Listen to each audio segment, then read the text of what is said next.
Let me lower my camera a little bit. My stinking sewing machine decided to jam up. There we go. That's better. I'm trying to do a different view, but I don't know if this is even going to work.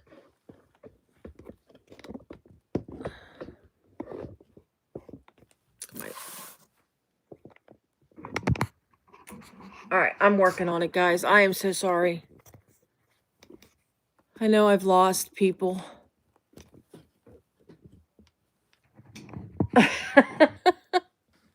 And hi Jeannie. Hi Sharon. Does that work? I think that's a okay view. I don't know if that's better view or not. I was changing my bobbin, and I made a bobbin real quick. I'm rethreading, sorry. And then when I did my bobbin, somehow I completely jammed up my underneath my bobbin. And when I went to change my bobbin, the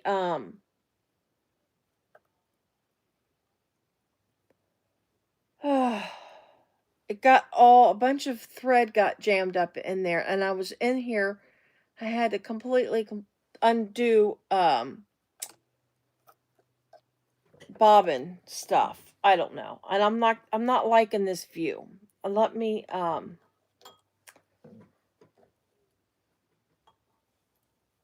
rethreading, obviously. And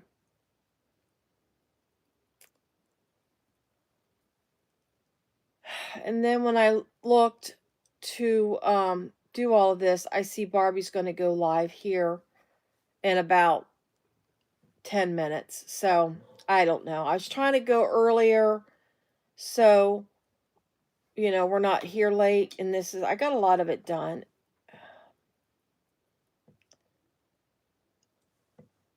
Oh my gosh, I never have this much of a trouble threading my machine. And then so if I can get this going and get my brain to function. So I'm not sure what Barbie's doing. I just seen she was going live because my notifications are on for Barbie. I don't like this camera view. I think I'm going to move you back over. I can't hardly see the comments where I've got the camera view. So let me get this real quick. And I'm going to move my camera over.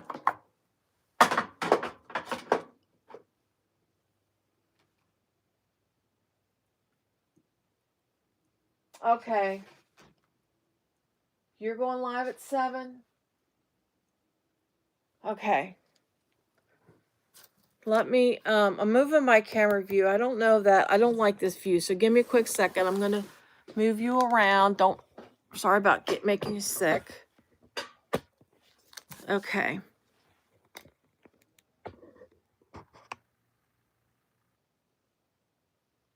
Okay, no problem, Delphina. I get it.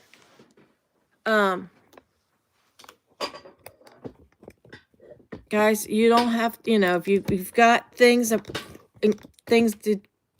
that you have to do, it's fine. Still working? Okay, sorry. All right, so let me real fast put the purse feet on. I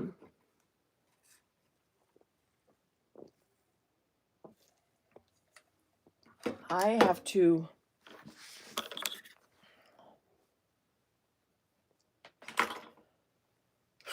I don't feel all right. I'm not with it right now, and I'm sorry about that.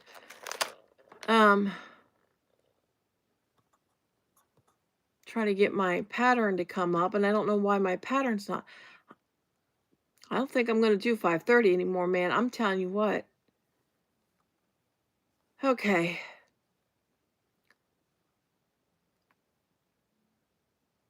I thought I had everything ready. Lunchtime today, I was trying to get everything ready. I don't know why my tablet's not. So, this is called Keyla. Shamballa's Keyla. And this is, she's got,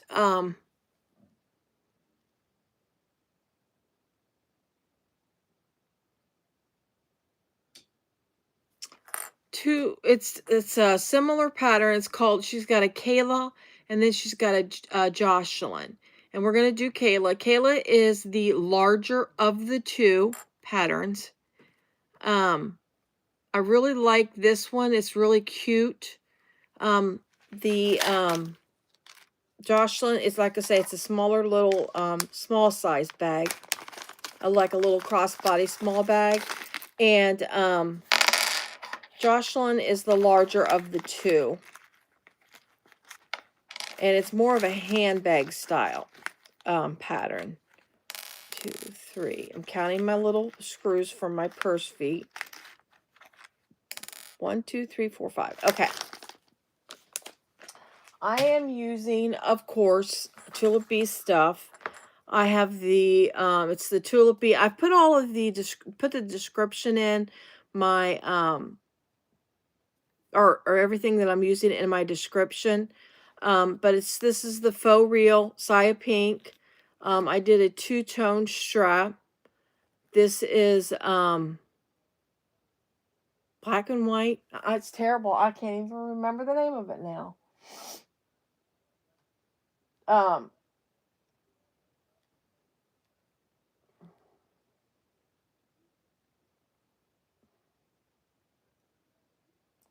getting the description of it. I have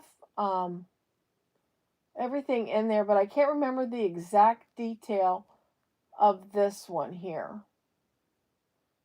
I'm getting it. I'll be 2 seconds.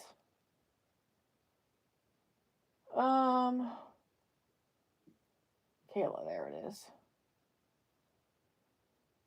This is black. All right, black and blush and black watercolor. That's this one. And then of course the Siah Pink, Faux Real, and then this is Concrete Gray. Now this is also Faux Real. I love the Faux Real. So anyway, let me put these purse feet on real quick. I've got on my base, I did, I ran out of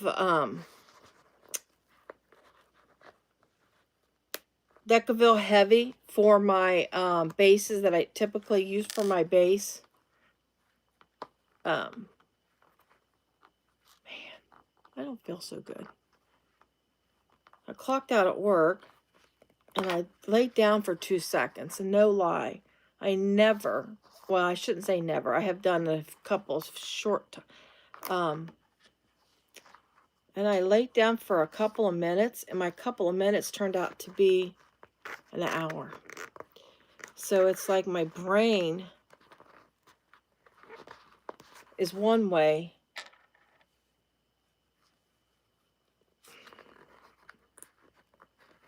So let me throw these feet on this base real fast. I've already got my centers marks. I've got my lining done. It's already done. I can't get these screws to go in through from my feet. And I ran out of time. I was trying to do all this at lunchtime today, and I ran out of time at my lunch. I ran out of time. But the foam, so I ended up doing 2 layers of Decaville Light because I didn't have any. Please don't. I lost the screw. Let me get another one.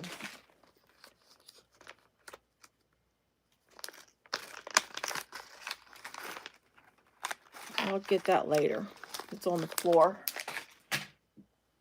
I need Looking for a piece of candy, you guys. All right, I can feel. All right, so let me just throw these purse feet on real fast. Oh, get my card over. So yeah, I know Barbie. I've seen Barbie's going live here in just a few minutes, so I'm not sure what she's doing. I try not to schedule these when others are doing it. I'm just using a little bit of thread lock. I just usually put it right on the hole when I do my purse feet. I do it this way. I just put a drop. And I put it like this instead of on the actual screw, because 9 times out of 10, I will make a mess. No, I'm a little, I don't know. A little shaky right now. And I think,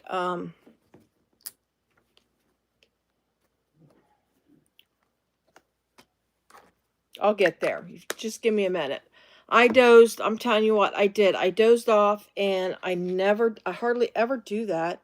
But anyways, I put the glue on the right on the little holes on my purse feet, so I don't make a huge mess. Because like I say, I always 9 times out of 10 will make a huge mess. But I have my notification just came on. Barbie just went live. So I'm sorry, guys. I mean, you guys want to go see Barbie, that's fine. I get it. But anyways, so I don't make a huge mess, because I make less of a mess if I do it this way.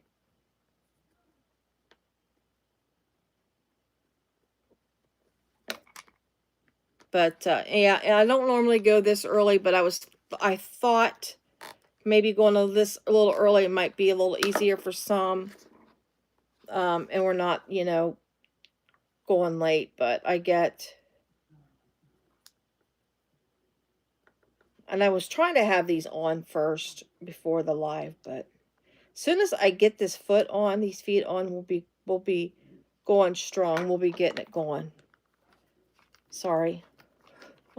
I mean, it's like my thread jams up at the base, you know, and in my thread, and it was in a bad spot. I was afraid I was going to have to cancel because I couldn't get the thread out. And oh, I got to turn my note. I need to put do not disturb on my phone real quick too. I mean, I told my daughter that I was going live tonight, but she, you know, it's possible she might forget, so I need to, just in case. I mean, I don't know if she'll come through, so give me a quick second. Sorry for the finger on the phone. I just need to turn my do not disturb on. There we go. There we go. Sorry about that. I did that real fast because I didn't want to take any chances that it does. I got a little tiny bit of dab of glue. Okay, so look at my purse feet using black. I just love that with this. All right, let's get going, guys. All right, the front panel for steps 2 through 19. Okay, so how she has her pattern. I'm getting there, guys. So how she has her pattern, so good, because this is this pattern. There she is. She came out with a larger size, where the Jocelyn came out first, and then so she came out with this. So there's so when you buy the pattern, and I did put a link in my description, you'll get both, because the way she wrote Keyla is you do part of it through the Jocelyn pattern, and then when you construct the back panel, that will be separate. That's in this panel because it's a little different. Again, it's a little different. This is constructed the same for the Keyla as the Jocelyn. But the back of the bag has this cute little, it's got, you know, this nice little zipper pocket. So you've got a nice little zipper pocket. So that's where it's kind of like an add-on. But I really like the way it's made. She's got the side is 2 pieces. So it's really cute the way she's got it made. All right, so let me, and I just have to pull it up because of the way that my, the tablet, you can only, come on, only pull up, bag pattern. Okay. You can only pull up, one thing at a time. So I'm grabbing the, all right, so I've already done the flat panel. So the flat panel is, you can do it raw, or you can do it,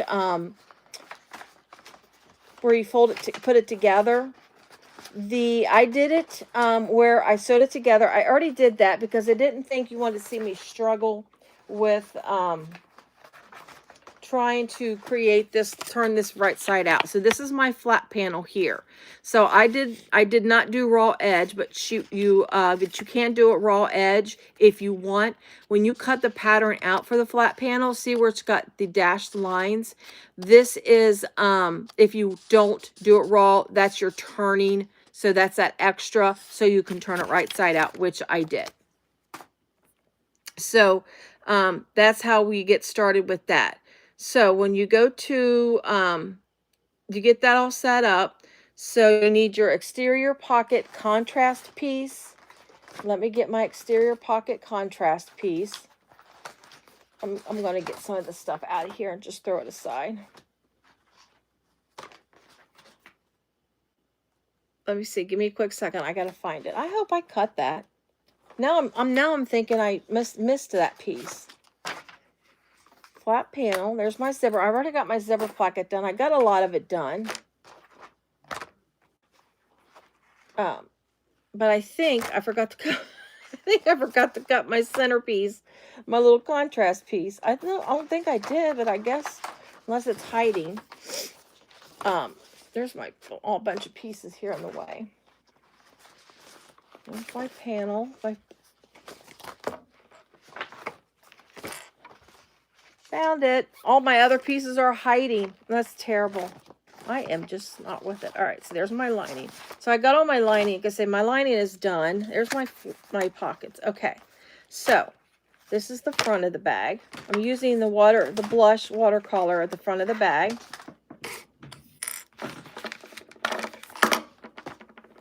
All right. So my exterior, my contrast piece here is I'm going to use the concrete gray with that. Right there. So you're just going to mark. She gives you 2 lines to use to do your fold over. So you're just going to fold this in so you don't have any raw edges on the center contrast piece. So let me go ahead and mark that. I think it is, yes. So I just measured it so I can draw the lines that way. So we're just going to draw the lines here. And then you're just going to fold them in on those lines. I'm going to do this so I know which line to draw up to. Whew. I think I need. All right, so I'm going to get my tape here.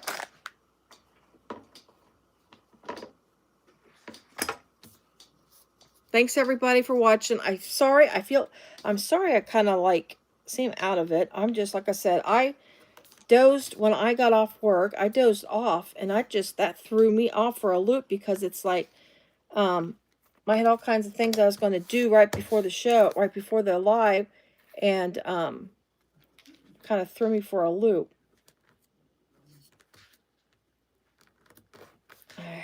So I am just folding it in. So this is going to be just fold it in.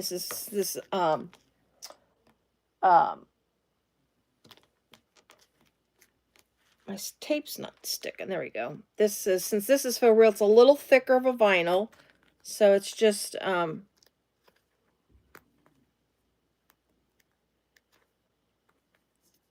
to get this backing off. There we go. Trying to watch comments. Oh, Barbie is a cutting video. So I wonder when she's gonna maybe go live tomorrow. I have not been able to watch. I've watched a little bit here and there of live videos, but at work I have been so busy. I usually try to watch it while I'm working, but I've been so busy with work, I have not been able to really really watch a lot of the daytime lives anymore because it just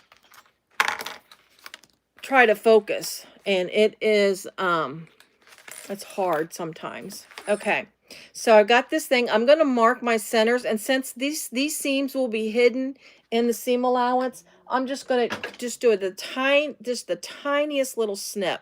And I mean tiny, because her seam allowances are one of the more narrow seam allowances. So I don't want this little divot to show in my piece. So I'm just marking it just the tiniest little bit. So I'm going to mark the center of my, so I'm going to grab my exterior pocket, and when she does, and I almost got confused, but when it says exterior pocket, you are going to cut an exterior piece and a lining piece. So this is going to be in the front, and it'll be like, this will be a slip pocket, or this will be like right in the center of it. And that's where this is where the piece that where your little locket, or however you attach to the bag to close that, slip pocket, or that's cute little accent. I think it's a real cute accent. I'm doing, I think it's called the thumb lock, like what she has in her pattern. I'm going to do that with this bag. This is really cute, but I really like the style of this bag. It's kind of, like a real nice, a real pretty handbag. All right, so I got that down. I'm going to throw some more double-sided tape to hold it onto my piece. I'm just going to do one in the center. I better do it on the sides, because these sides want to pop up. So I'm just going to do it, and where I'm just kind of doing it a little bit out of my seam allowances. I think I got some oil from my machine, either on my hands, or if I get a little bit in the way of my stitching, just a little bit of it's not going to hurt so much, because this machine can go through a little bit of double-sided tape, just a little bit. It's not like, I mean, not like I'm sewing right on it all the time. All right, so I'm going to get my double-sided tape off. I wonder what she's cutting for. I wonder what bag she's making. I need to make, Barbie put the, so I'm centering this down. I'm just going to put this down centered, centering it with my piece like that. So I've got it set like that. That's my centerpiece. And then you're going to go ahead and just top stitch it onto the bag. The Talise by Simply Classic. I'm going to tell you what, the last week, maybe, I think it's, week and a half, they have came out with some awesome patterns. I mean, some great, I need to turn another light on. Give me a quick second. Let me go turn another light on. I just realized I didn't turn one of my lights on. So give me a quick second. All right. Whew. Sorry for my junky little jacket on. I'm wearing my t-shirts, but I'm just so cold. I got my junky little jacket that I wear sometimes. So my other stuff, my favorite one, needs washed. My light. I hope I don't have it too bright. But anyways, the Talise by Simply Classic. Love that bag. I want to make the one with the rings on it. I really like that style. I think that is really neat looking. The O-rings, and so I'm going to do that. So now I'm just stitching this on. But yeah, I really like that. That's really cool.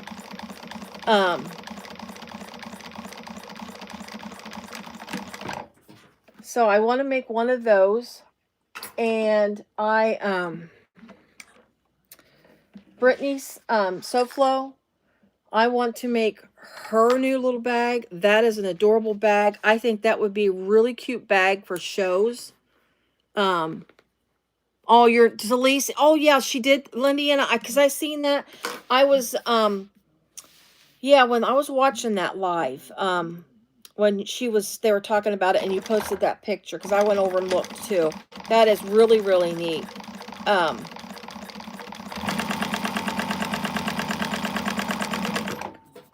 really like that. Yeah, I want to make the Talise. I want to make she calls it Leah. It's just, yeah, spelled a little different. So there's my front panel there, like that. Let me go ahead, and then I'm going to go ahead, and then I'm going to place the part lock, the remaining lock. Let's see. Does she give you...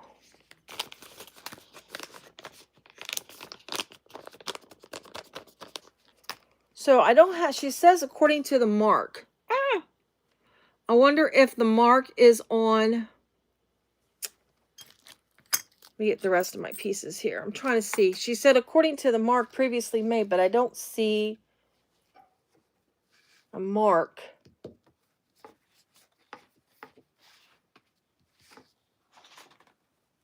Right here. So I'm going to grab my piece here, and so the mark, there should have been, there's no mark. So what I'm going to do, I'm going to set this down, and I'm just going to just poke, even though I'm not using like a snap or anything, there is, you can just, I'm just going to mark the center, so, because this is going to get covered, and I'm just going to put like a little divot to know where to center the thumb lock on. So let me get this off here. So this is just a prong, but I will put just a smidgen of a glue behind this prong, but I'm just going to center it. Where's my, there it is. I'll get my washer, and I am going to just cut this open. Let me put my screws. The screws are in here for the, oops, don't want to lose those. So I'm going to stick them on my magnet so I don't lose that. But I want to get my washer, and I'm going to use my washer and center my washer where that little divot is, that little divot I made. So I'm just going to do my best to center it. Make sure, let me find the holes that I need to use. Make sure when you put these on that you put them on the right side, the right way. Do you see how it's got that little ridge there, but then you don't have that ridge here? There's no ridge here. Make sure. I say this, usually when I give people look at that and say, duh, Toni, because I've put them on upside down. So just be careful when you put these on, that you put them on the right way, because I am bad. So I've got my, okay, so it's the top and the bottom. So there's my little divot. I'm just going to go and center it like that. I'm going to make marks rather than try to cut it. And since I'm not going to need to put anything behind this, because I've got, what, 1 layer, 2 layers of vinyl, plus a layer of Decovil Light. So I don't need to do any additional interfacing behind it to support it. I will just need to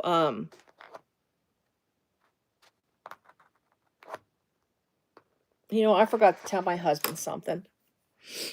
Oh well, I'll tell him in a minute. My I'm just like, woo.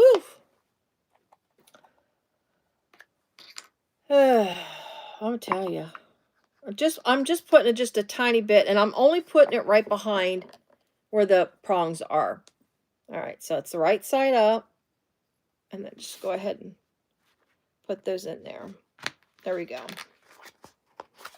Isn't that nice? Look at that. I like that. It's pretty. All right, let's get the washer and put it on.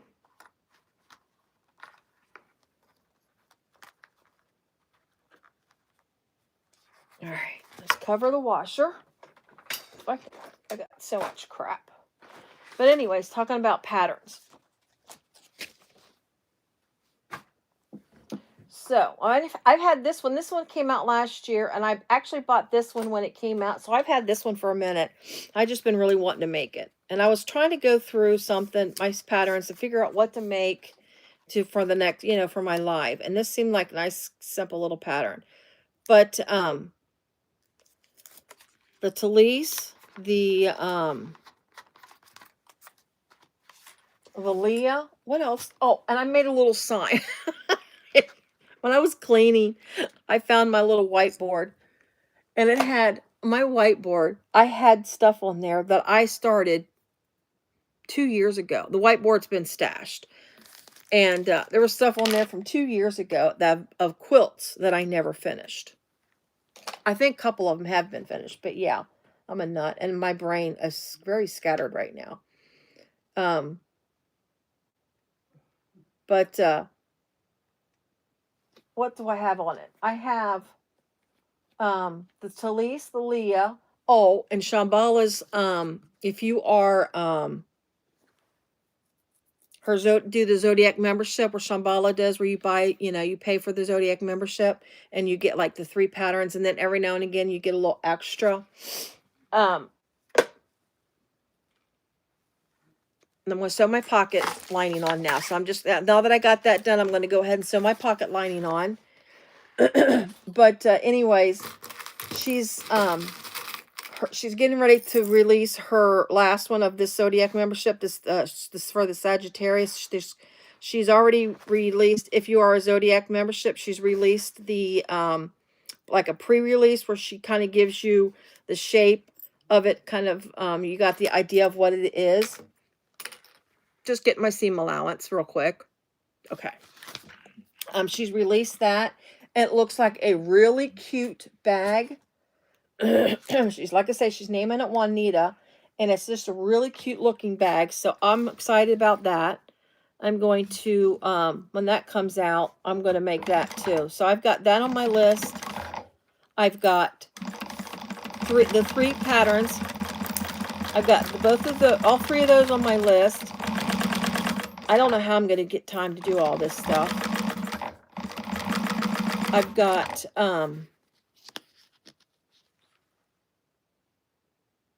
yes, the Lindiana, that is true. But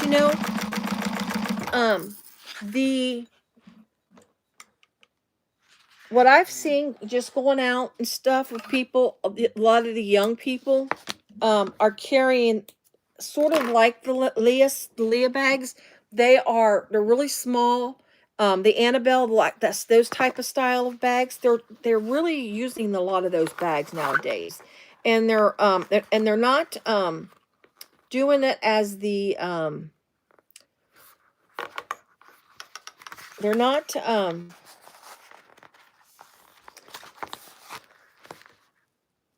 doing the what are they called? My brain is not working. I'm just getting my thing here fixed. Slings. The younger ones, they're not doing slings as much as, like, I guess you could say moms are doing. I hate to say, relate slings bags to moms, but I do see a lot more, moms, older women do the slings versus the young girls. So they that's why I like the Leah, because that really reminds me of the style that I see some of the young people. And when Brittany came out with that, and I seen a tester post, I'm like, oh, that's cute. Looks like a style a lot of the young people use nowadays. And I don't want to sound so old when I say that. I mean, I'm not so old. I know I'm older, so I'm just folding my pocket back. Like I said, what I said was I say young people because I'm old, but yeah, but that's what I see. A lot of the younger teenagers, 20s. I'm just top stitching now. There's a little bit of a jump where that piece is, so just be careful of that little decorative piece. There we go. That's so pretty. When I sat down and just figured out what to use and to make this bag out of, I had several different things out and I kept putting them back. And then I grabbed this and started matching stuff. And I'm like, oh, this is going to be so cute. Not even thinking the Ohio Dash bag that we made. We did the Susu sling. I was in the Susu sling. This is almost identical design except for this. The gray wasn't in it, but it's almost identical to the Susu sling bag. It's like, because it's such a great combination. Yes, SoFlo's coupon. If you have not gotten SoFlo's Leah yet, you can. She's got a coupon coming up. If you have the Siah Swag calendar, I think it's tomorrow. Oh, you don't think you can use it for the new one, Sharon? Okay. But she's still got cute. She's got the which I'm making. I have got like a ton of things cut out. She's got the Tulip Trio, which is 3 sizes of pouches, a real cute. I did a live doing some sewing before a show, right before Christmas. She's got the Tulip Trio pouches. She's got the little cute little heart bag. And then she's got something else. I can't remember. I don't have it, but I know she's got another. All right. So we got this all together. And then what you're going to do is you are going to grab the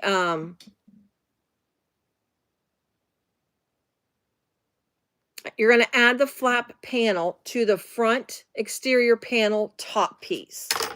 Now, I am doing, on her pattern, she has you use, she shows you, where's my piece go? Let me get my picture. Ugh, I'm going to fall out of my chair, and then we're just going to have comedy hour all over again. So in her pattern, she has these little anchors here. I don't have anything like this. Actually, I do have one set, but it's going to be for another bag. So I have what they call the double D rings is what I'm using for my anchors. Oh, this saran wrap stuff is so hard. I had it. Let's get the scissors out. So I'm using double D rings. And because I'm using the double D rings, I had to, of course, attach them to the bag somehow. So I'm doing hidden connectors. There we go. So I'm using hidden connectors to attach these to the bag. Your cart ready? Yeah. I'm telling you what, I just bought some stuff from Tulip Beef, some vinyl. I've been using it up pretty good. And I'm trying to hold off buying anything. I started a cart, and then I looked at it. I'm like, no, Toni, you're ridiculous. You're supposed to be cutting back on your stuff. I'm trying to give myself on a budget. I really have to. Hi, Kathleen. But thanks for joining. I appreciate it. So we're making the Keyla by Shamballa. It's a great little bag. I've got all the materials that I'm using. It's all Tulip Bee exterior and my lining. This is the ballet slipper. It's all Tulip Bee. I've got the link to Tulip Bee in the description of everything I'm using. All of my hardware, I'm pretty sure, except for the zipper pull, I got from Siah. Siah swag bags, all the black hardware. I believe I got this zipper pull off of Wawak. They've got some zipper pulls. I think that's where I got that zipper pull at. Okay, so I'm going to grab my top. Let's see. The top piece is done.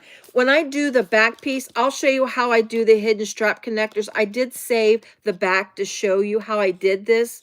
They gave you the side. Why? Because you said you got your cart ready? Oh. Your cart ready to go. So on the front, on the back panel, I will do the strap connectors for the back panel. So let me grab my front panel. I've already got them installed. So there is the anchors already installed. And again, I've got them as strap anchors. I've got them put in, and then I've got a nice little rivet to hold it still.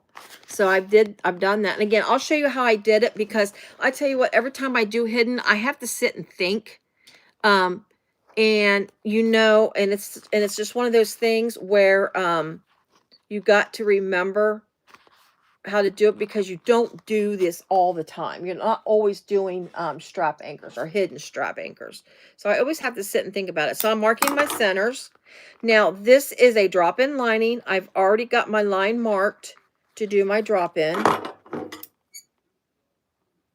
Just doing tiny little snips on this bag. All right, so now that my centers are marked, so what you're going to do is you're going to put your flap on top, just baste your flap on to the top piece. So let me make sure I get it right. So at the bottom of the top piece, center, I've got my center marked. Get your little flap. I haven't got my thing on the flap yet. I can do that at the very end, because it's not something that has to be done right now to put the little thumb lock in. I'm just going to barely put a snip here, because that's thick. All right, so I've got my centers marked. I'm going to go ahead and stitch this on. That way I don't have to worry about this piece flopping around and being heavy and awkward. And also, when I put this on, I don't want to make sure I don't accidentally put this on the wrong side. So we're just going to baste the flap on with the end of the flap up at the top of the bag. So you baste it on like that, because then you're going to just fold it down onto the bottom piece for your anchor. So let's get this over. This wants to get, so I'm just going to do 1/8 of an inch just to hold it in place before I sew this piece to the bottom part. All right.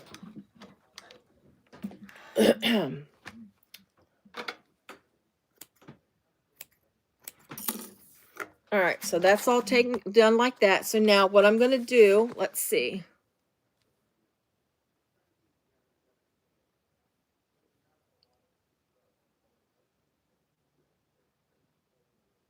Add the flat panel. Okay, all right, so I did the flat panel. And then add the front exterior panel bottom to front exterior panel top, right sides together, and sew.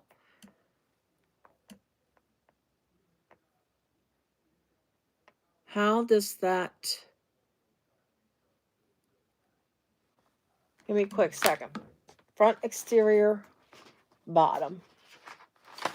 Let me find my piece. This is back panel. Back panel. Back panel goes to the back. This is my linings. This is my sides. This is my base. Okay, front exterior panel bottom. Now your front exterior panel bottom is a lining piece. So don't get confused. Sometimes that confuses me. So you're going to take this piece here, okay, and you're going to sew it to your front exterior panel bottom, which will be a lining piece. This is the back of your slip pocket. For your piece. You'll see how it works out. Once I get this sewn on, you'll see. So you're going to put them right sides together, and this just gets based on as well. Get my clips here. So I have the Jackson Low clips, which are really cute. I got them from the Swag Dash. When we had the Swag Dash, we got some of those, and they're really cute. I love these little things. Well, she had been out for a while, and a lot of people talk about, so this is going to get basted on. I'm not going, let's see. Let me see if we're going to do the full seam on this. Yeah. So when you sew this, the bottom, the back, the front exterior panel bottom, when you sew this onto the top, you're going to sew this at the full seam allowance. But anyways, so I went and I wanted to see what the Amazon quality was, clips, only because, you know, I just was curious. I bought these from Amazon. I don't know who the person is that sells them. But these have little pieces. I know you're not going to be able to see it. I don't think you can see it on camera. But there's got like a little silicone piece inserted inside the... This is one of the Amazon ones. I like these, guys. They don't... these are great clips, and they're nice, strong clips. But they have like a little... sometimes they'll grab your fabric. These don't grab.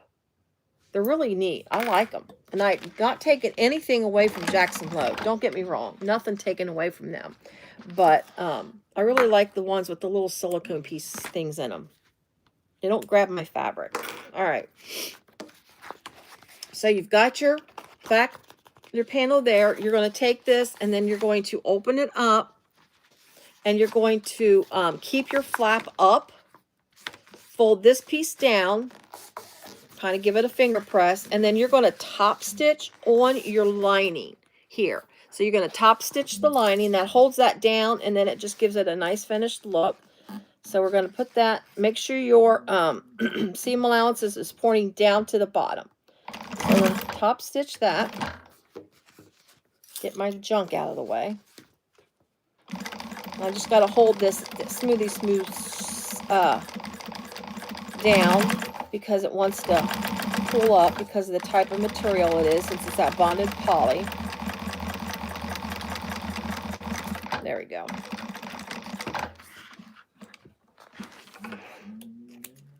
All righty.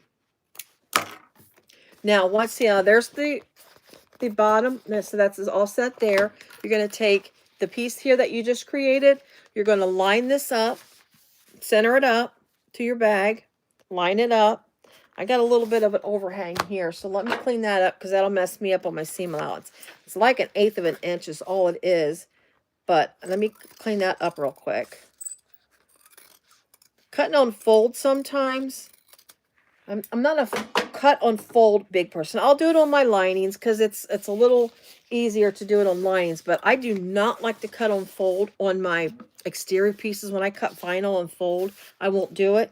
I will print the piece. I mean, it's a waste of paper, I know. Well, it's not a waste to me because it helps me. But I know it's printing extra pieces, but I tell you what, I've been doing that. Because when I cut on a fold, I'm always off like 1/8 of an inch sometimes. I figured out that's what it is because sometimes I'll be off on my piece. And I have found that it's because when I'm cutting vinyl on fold, I'm just trying to make sure this is placed correctly here. Because if I don't center this piece, if it's not centered with the little flap, it's not obviously not going to look right. Your little, I'm going to call it the tongue. Your little tongue won't look right on your piece. So I'm just making sure that this is centered with the little tongue thing. All right. Let me clip this. But anyway, yeah, I do it. And then I do like what I do when I print the second one, it'll sometimes, you'll have a backwards piece to make sure in case there's like any kind of shape to it. But yeah, I'm just not a big vinyl fold cut. When I write my patterns, I told my husband, I'm like, I just don't like to cut on the fold on the vinyl. I feel like I always mess it up. It's like whenever I write my patterns, I'm going to try not to have cut on fold pieces for vinyl. I am secretly sipping my Coke while I'm here because I probably seriously need to run upstairs and get a piece of candy right now. And I think that's why I'm a little scatterbrained.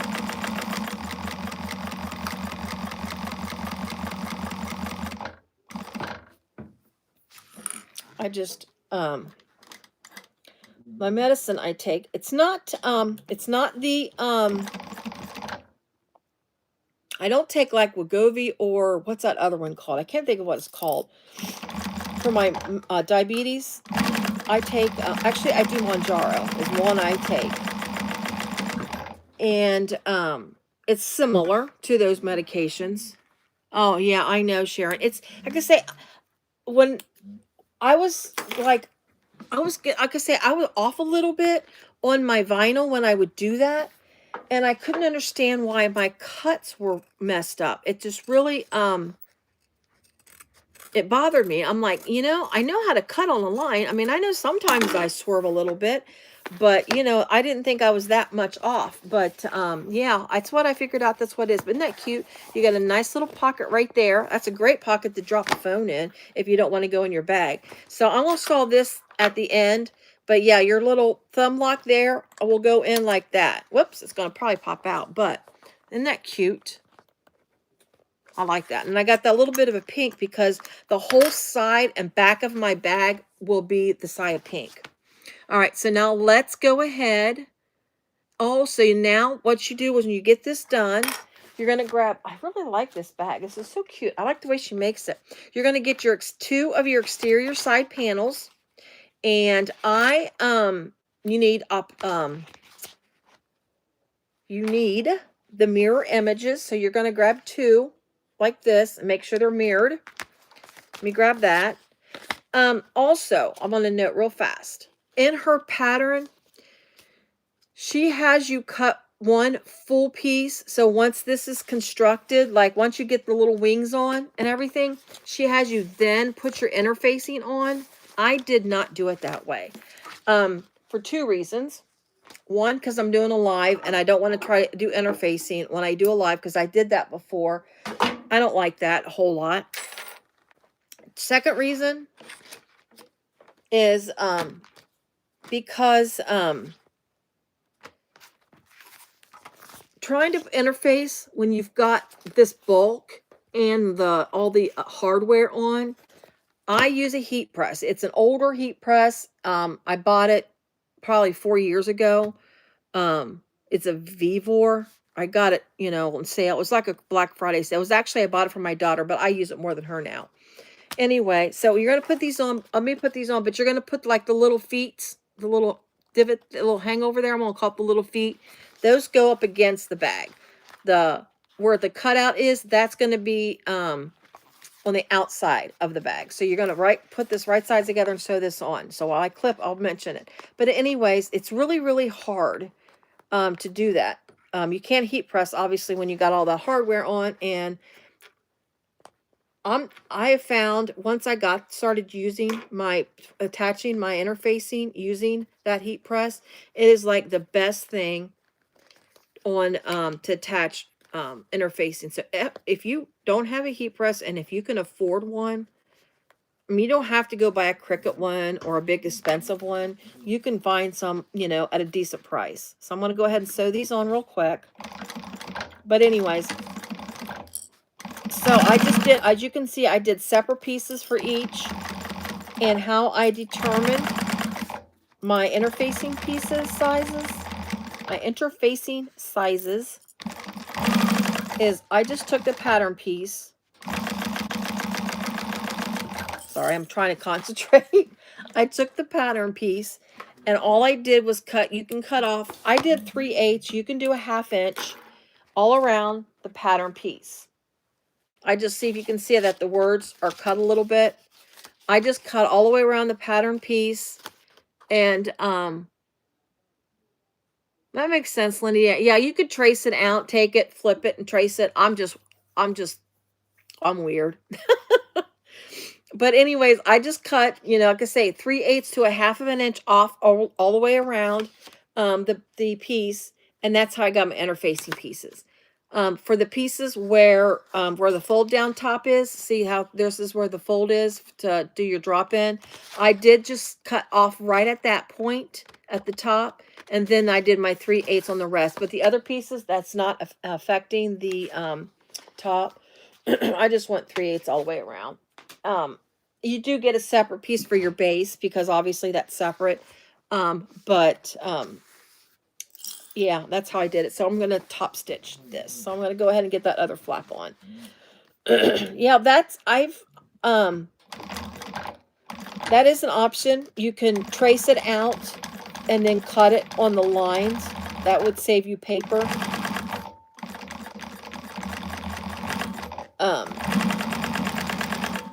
You just got to hold on to this and go a little slow because of the thickness it wants to slide. This is such a cute bag. I'll tell you what, when I sit there and try to decide what to do with a bag, I sit and I love doing it. I love to sit there and just pick out stuff to make a bag. Almost as much as I love sewing them. Not gonna lie. I'll sit and I'll sit and cut out like multiple bags. As you can tell, I mean, my brain just is scattery when I come to stuff like this. I sit there and cut out multiples at once. That's what I like to do because I'd rather cut out a bunch at once and then just sit down and just start sewing rather than cut, sew, cut, sew.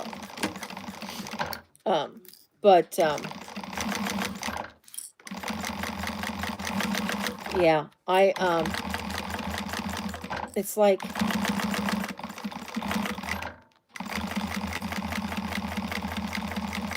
it's just really fun to sit there and just pull pieces out, set them down, set them aside, and look at your pattern piece.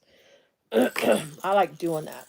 I think a lot of people don't like doing that because it's time consuming, but I do like doing that. All right. I don't think I need to explain how to do this again. Do the side. And then the Rochelle that Susan's been doing, that is a beautiful bag, that one.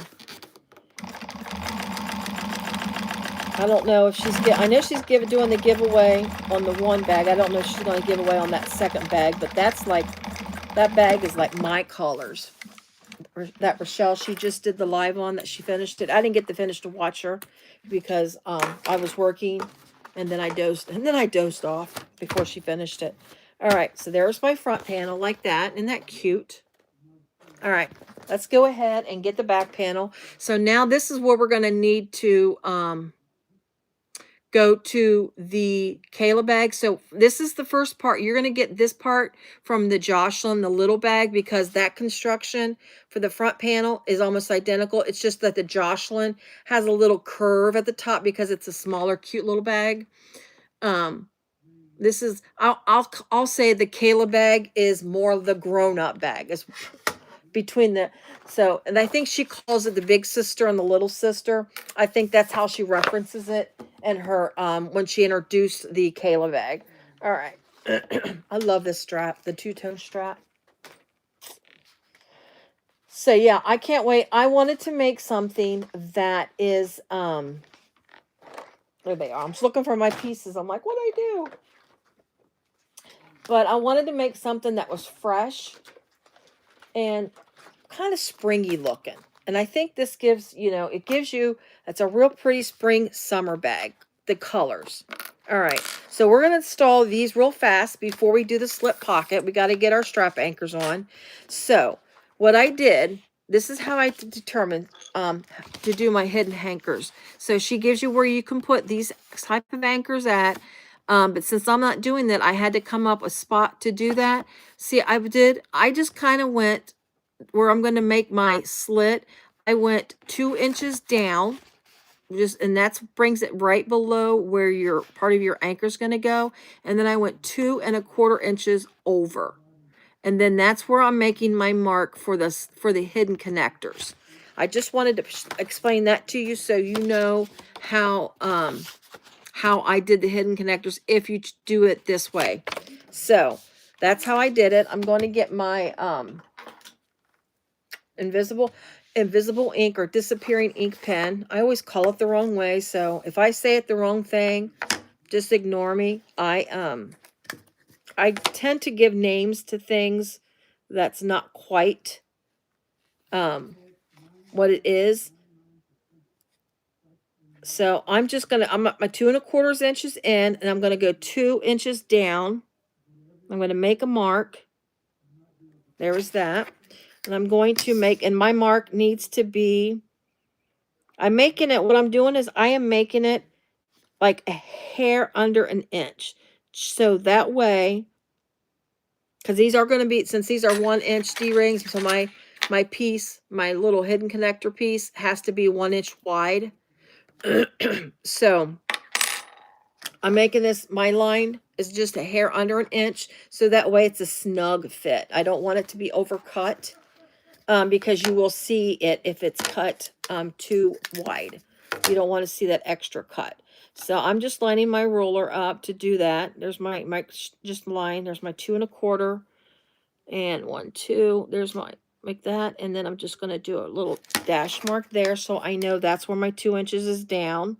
And then again, I'm going to line it up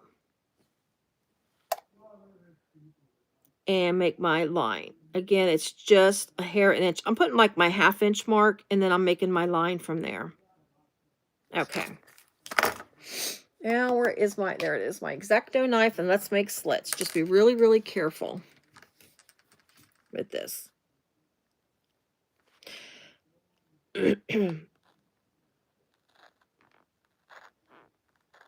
All right. Just doing it really, really slow.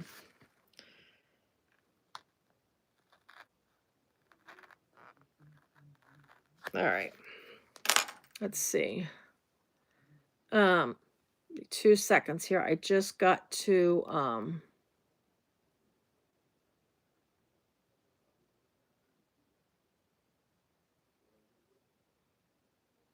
I'm just looking at the pattern real quick. Give me a quick second. Is this it? No. I always have to think when I do,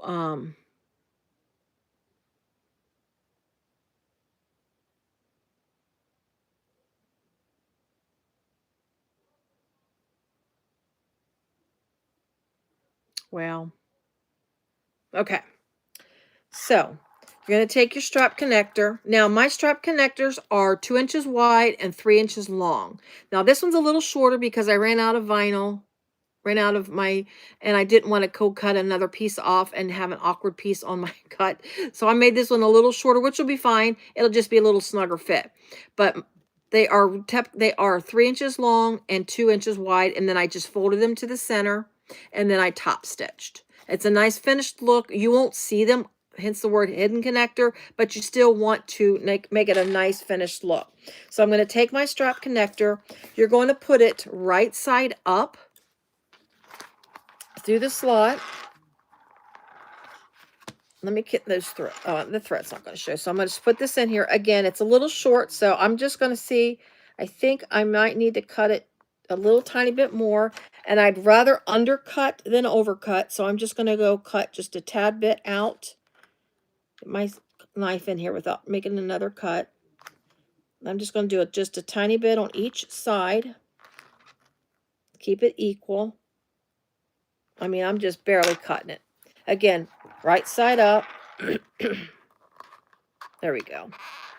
Nice snug fit. Thanks everybody for joining. I'm making the Keyla. I just thought maybe I'll mention it again. I'm making the Keyla by Shamballa. It's a last year's pattern. It's really cute. It's been something I've been wanting to make, so I thought I'd go ahead. I like the dust off old patterns I've bought and never made. I like to dust those off. Okay, so I've got it in. Again, it's right side up. So what I'm going to do, I always have to think. This is why I'm just doing it with you, because I always have to think. There we go. So you're going to sew with it right side up. You're going to take it and you're going to flip it down to where the wrong side is up, on the down part. You're going to stitch on the tab. Do not go past it, but you're going to stitch as close as you can to that without going over. I try to keep it less than 1/8 of an inch. You do not want to go more than that, because if you do, that's where you're going to start seeing it to show through. So go ahead and you're going to stitch right on that. So let me get that stitched on. Now you do want to have an overhang. I did an overhang on the back, like 7/8 of an inch. That's what's going to stick out in the back. This one I have to stick out a little less because this is the shorter tab. The only thing, the drawback with doing this shorter tab is I just have to be careful when I attach my rivet. But you do want to have more out this way, because this is the part that's going to get wrapped around your D-ring, or like this, a double D-ring. So you gotta be careful. But I'm going to stitch right on that. Again, I'm just going to...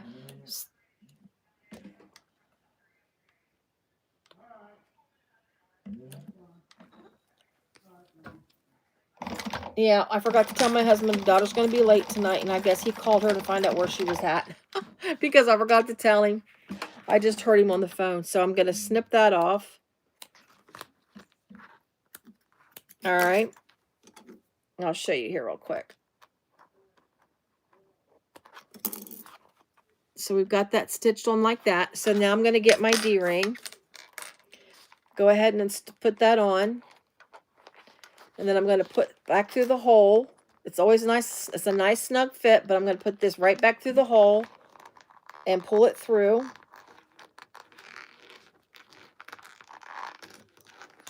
It's also harder when your tab is shorter. I mean, I don't recommend doing it less than 3 inches, because it is harder to get through. So I'm getting there. I've got to get a hold of it. I know Barb uses hemostats to pull hers through. I don't have any, so I'm just using my fingers right now to pull it through. I've almost got it. There we go. So just pull it through. Now you're going to pull it tight, but not, or snug, but don't pull it so tight where you start seeing stitches. So you're going to pull it through like that. And you can just see it's just sticking out just a little bit. And then you've got that little tab at the back. And then what you're going to do is you're going to pull your main panel back, and then you're going to stitch on this, and you're going to stitch again close to this piece and just stitch it. Now, this is the way that Barbie uses my, there we go. This is this, and I picked, and I think this is Chris at Simply Classic. I think that's how she does it. Like when she does her Julie bag, that's where I learned how to do it there. How to do this through that. Now, Siah's Shar, and I think Car Threads too. Their hidden connectors are just a slightly different, where you cut a little tabby part and that it folds down in there. You can do it that way as well. There's always, you know, a little different of a way to do it. But let me see here something real fast. I just need to double check this. Okay. Yeah. All right. So let's go ahead and get the other one on. If I cut the swat, yeah, I just need to go out just a tad more. So you just, it's just, and you just kind of always remember which direction to sew it on. All right, let's get this other piece on real quick. I should have had I should have had 3 done, but I kind of wanted to show you how to do this real quick. So I'm going to split this on here.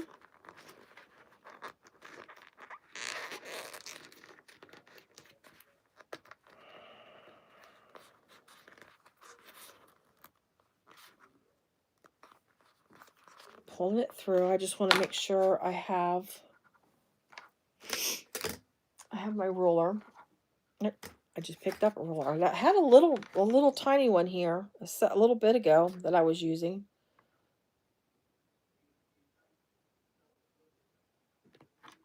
There we go. I need to pull out just a hair more.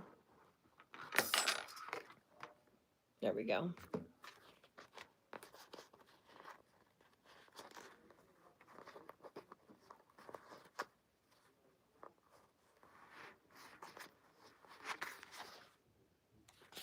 You know what I did, guys? I did it. This is my top. I sewed. It's fine. It's not going to hurt anything. I looked at that, and that was a little weird. I needed to sew here on this side, because this, pay attention. Don't be like me. Pay attention. This is the top of the bag. I did it opposite, which is fine. I can fix it real fast. But you want to make sure you sew it on the right side. So I'm going to sew it here. Gotta get my brain to work again. I should have already had these done, and that way I wouldn't mess them up, and you wouldn't see how silly I am.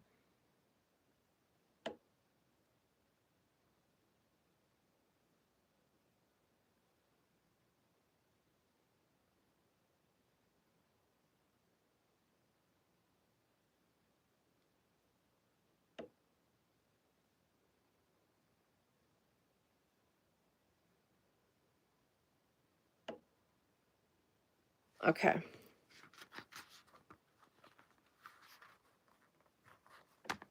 Ugh. Sorry, guys. My so where's my top? There's my top. So I need to position this the different directions. That's what I did wrong on the other one. When I put it in, I needed to put it in this way, because I'm going to stitch at the base of it. So let me put this in right way. Make sure it's measured. I think I pulled it through too much. Yep, that looks good. All right. And then I'm going to stitch here, and then I'm going to pull it through. See, the other one I'm going to fix real fast. It shouldn't take me that long to fix. And because the way it pulls through, you won't see where I stitched. Okay. I'll show you what I did wrong.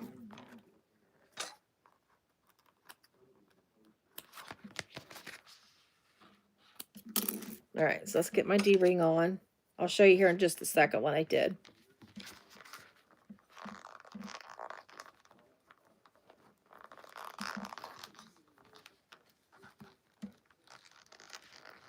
Yeah, hidden connectors aren't, that's why you want, now if you want to make your little tab a little longer to help you with grabbing it and feeding it through,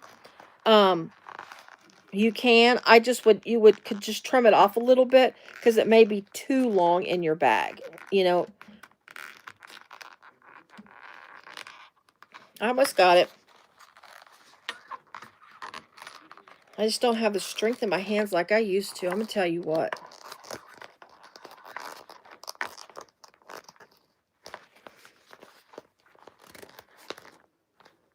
All right, so now that one's in there. I'm going to go ahead and stitch my little tabs here at the back to hold them in place. I usually start right on the tabs because that way you're not slipping it. All right. I could let me look at this. And then I'm going to stitch it, and then we're going to rivet it down. So there's the top there. So then we're just going to rivet it down. So I'm going to go ahead and put my rivets in. I've got where's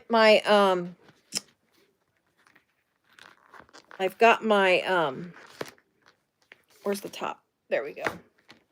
Nice, nice. Okay. Let me just make a mark for my rivet, and then I'm going to punch holes and rivet real quick, and then we are going to get this done. 1, 2, 3. I put it 3/8 down. I center it and do 3/8 down. That's a nice little placement, I think, for rivets.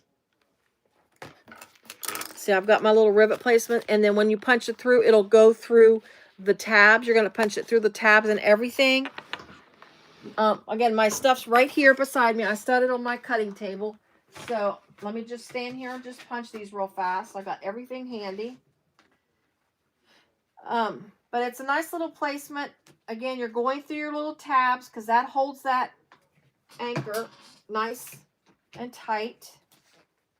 I'm just using the rivets that I got are the ones I got from Siah. I can't remember if they're 8 or 9. They're not extra long or anything. They're just the regular size. So you don't need like extra long tabs to go through all of that. I can't remember what her size is, but they're not. So I'm just using those, and they go through nicely. You don't have to worry about them not going all the way through. So they go through real nice. You've still got that little extra. Let me try to get, well, all I'm getting is actual rivets coming out. I'm not getting the little, well, come on, Toni. There we go. There's one. I don't like to push my rivets down when I put the caps on against the table because I have smashed rivets. The tops of rivets doing that. Some of the tops of these rivets are not, are little softer than others. All right, so let me put that rivet on. I'm just going to scoop these up. I'm not going to bother putting them back in that pouch because that would be just take an hour to do that. Set all this on my little table. Go ahead and set my rivets. There we go.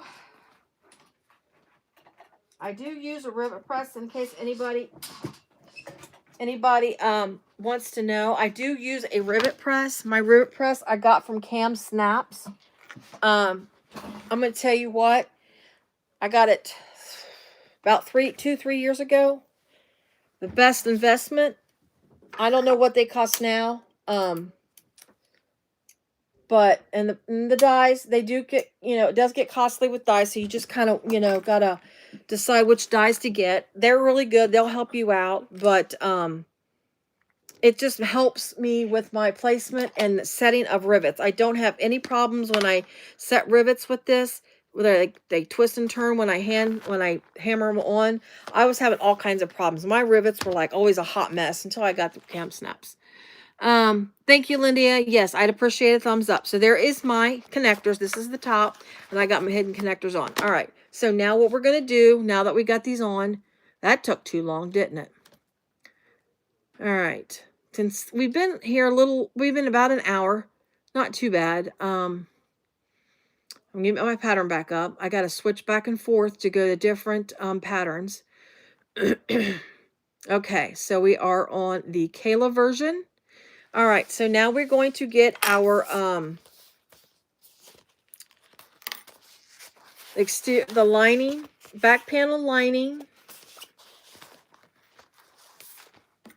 So we're going to add double-sided tape to the top edge of the exterior and lining of both of the back panel.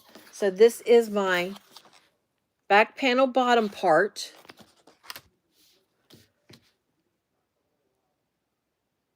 Okay, back panel, the double-sided tape to the top edge of the exterior and lining of both the back panel bottom and back panel zipper pocket. Back zipper pocket lining. Woo!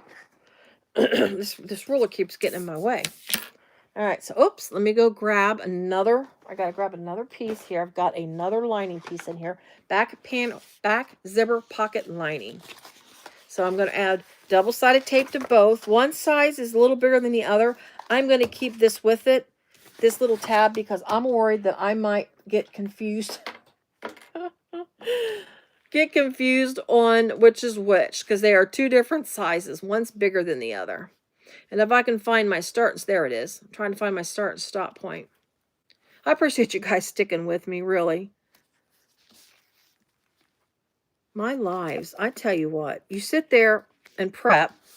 I think it's Barbie was talking about that the other day. You can sit and prep all you want, but until you actually sit down and do this, you realize you forgot to do something, or you run out of time. Because I could say I've spent all day yesterday, not all day. I did it like at lunchtime and last night.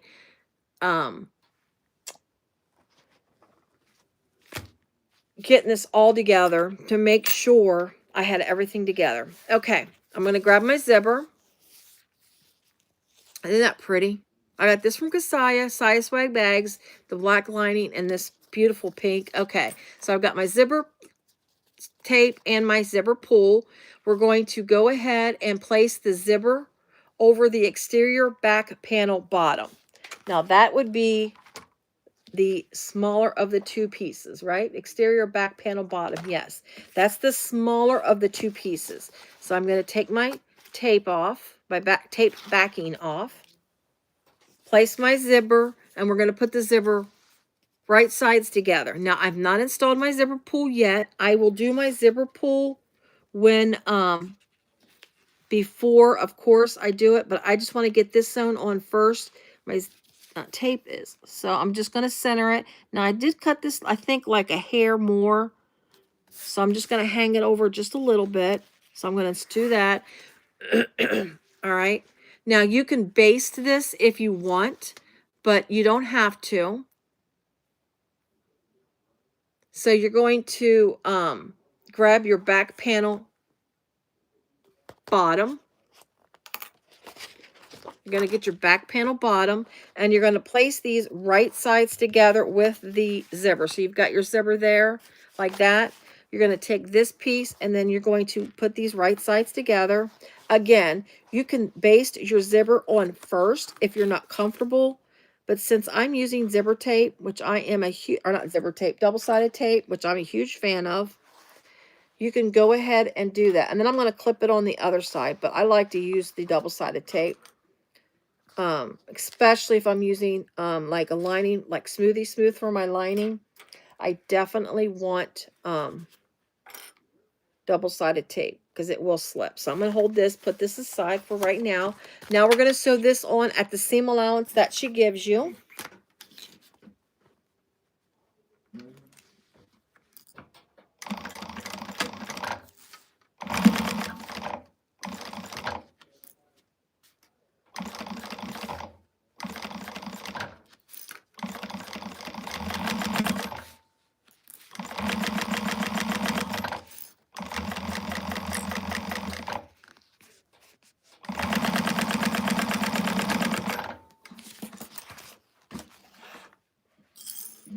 All right, there's my snips. I put them away. I got my zippers still hanging out a little bit. We'll clean that up when we're done putting it all together. I'll trim all this out. All right, so now once you do that, you're going to take your, there's your back panel bottom, and then your lining. There's your zipper here. My zipper's on backwards. Oh my goodness gracious. So let's do a little bit of ripping right now. You guys, if I don't make a mistake, it wouldn't be alive if I didn't make a mistake. I'm telling you. Oh, I forgot who it was that was watching my when I did the simplistic slouch bag, so the simplistic shoulder slouch live that I did, the one that I wanted to just stop that night. That was awful. I literally just wanted to stop my live right then and there. But anyways, I forgot who was watching it. Somebody commented that they're going to watch it when, as soon as they get the chance, they're going to watch it. And I'm like, if you want a good laugh, go right ahead. All right. I don't like doing it this way because I'm afraid I'm going to cut my zipper. There we go. Oh, that didn't. I was worried I was going to cut my zipper tape doing it this way. All right. Quick second. Let's get these pieces. So, don't listen to me.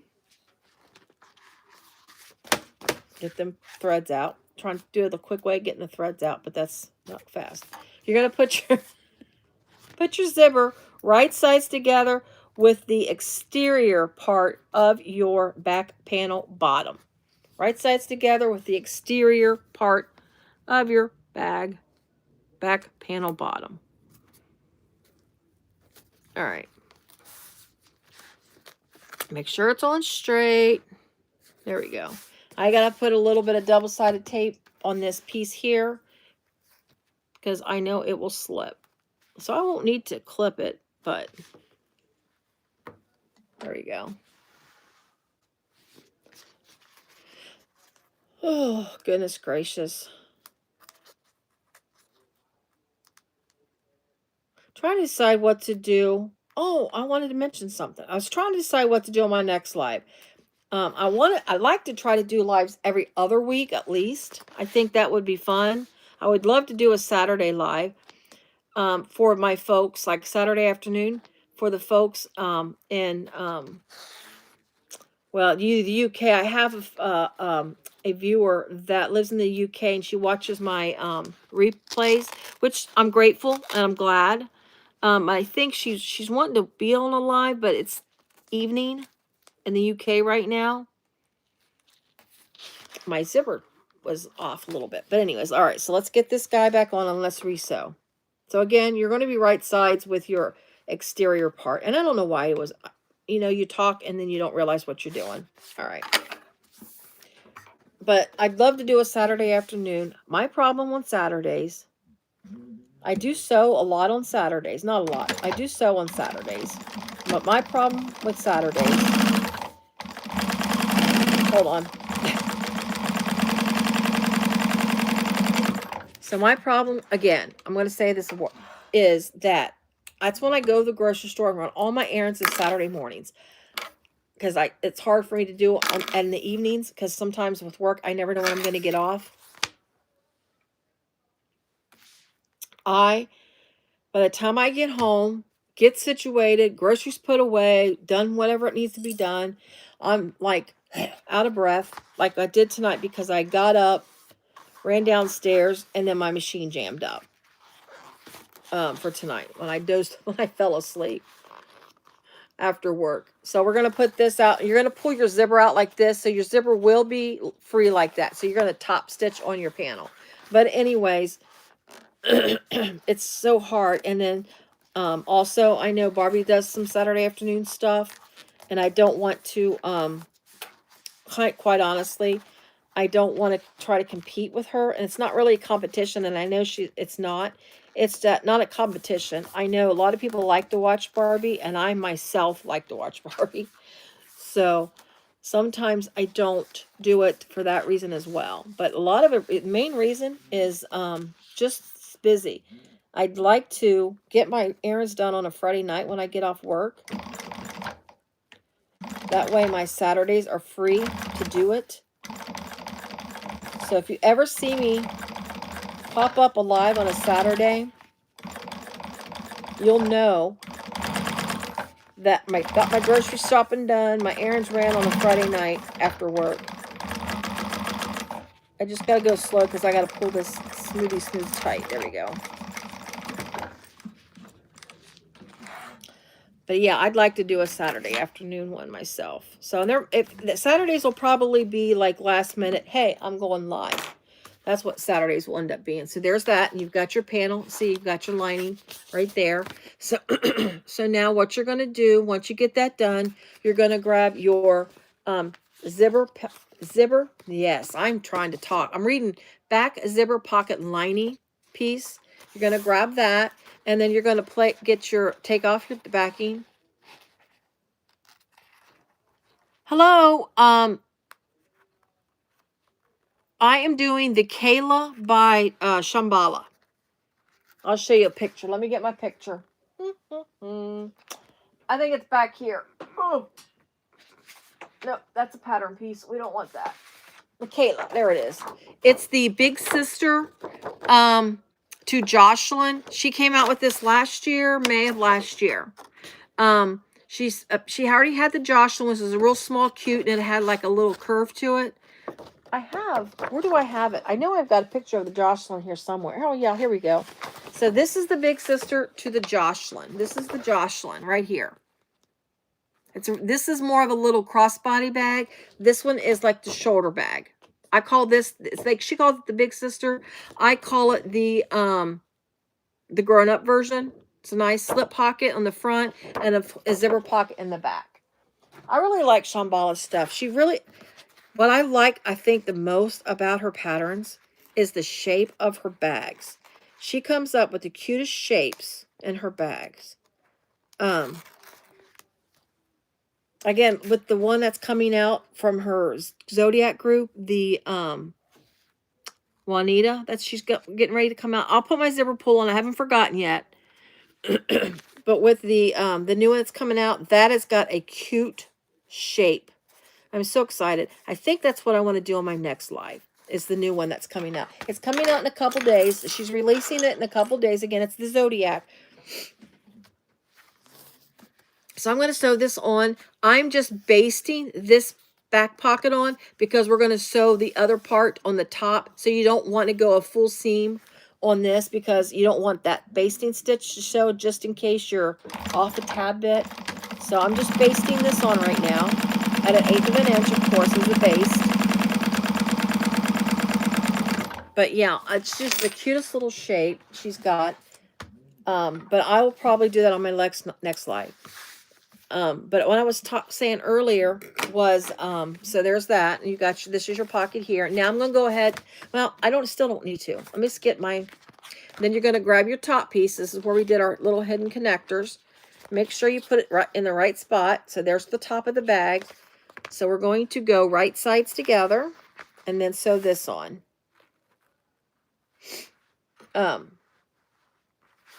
But what I was talking about, trying to figure out, like I say, I'll probably do the Juanita because I really, like I say, I love Shamballa's bags. I love the shape of her bags. I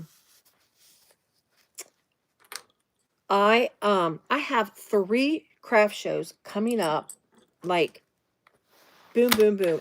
This is going to be the year of the craft show, guys. The year. I feel like I'm just going to knock them out in my craft shows. My early craft shows that I did last year, I should say, was my first full year of doing craft shows was last year. I had some bad ones, I'm not gonna lie, and most of you know, if you watch me, the ones that watch me all the time, I've had some bad ones. Woo! Don't want to go too fast. That's when I get a little wavy. But I've had some good ones. I'm learning. Last year, I kept getting discouraged. My daughter keeps saying, Mom, this is just your first time doing it. You need to, you got to learn, figure it out, so on and so forth. So that's what I'm taking away from last year. I think that seam allowance is too narrow. Hold on just a second. I think I might need to stitch this over again. That doesn't look like a full seam allowance. Nope, it's good. I thought maybe I went too narrow on the seam allowance. So you're going to take this now, you're going to fold your flap up, and then you're going to top stitch on the vinyl. But, so I got last Friday, I got, I had sent an email to the person who's doing the craft show. I sent an email, just, I'm like asking for more information. Wasn't an actual full application because they had already kind of stopped taking applications at that time. I sent that out right before Christmas last year. Like the information, here's what I have. And I sent in pictures, did the full, this is what I do. And this is what, I have YouTube, blah, blah, blah. I got Friday. We've got a few spots open. Would you like to be in our, oh, I know. So you got this all sewn on. Now I'm going to go ahead and baste this pocket together. I'm going to baste it shut. And then I'll clean up. I've got a little bit of my lining out and now I'm going to, once I get this all basted shut, I'm going to clean up my little overage here. But I'm going to get this all basted shut first. I'm going to put my zipper pull on. So when I baste it shut, I'm going to baste it shut starting at my zipper. So the zipper pull goes. Let me get my zipper pull on real quick. But anyways, so yeah, I've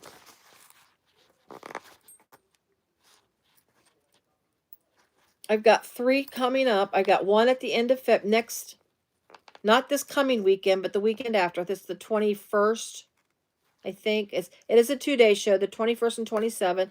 It is it's actually a garden center. It's like a small, not really a small garden center, but it's like an independently owned garden center.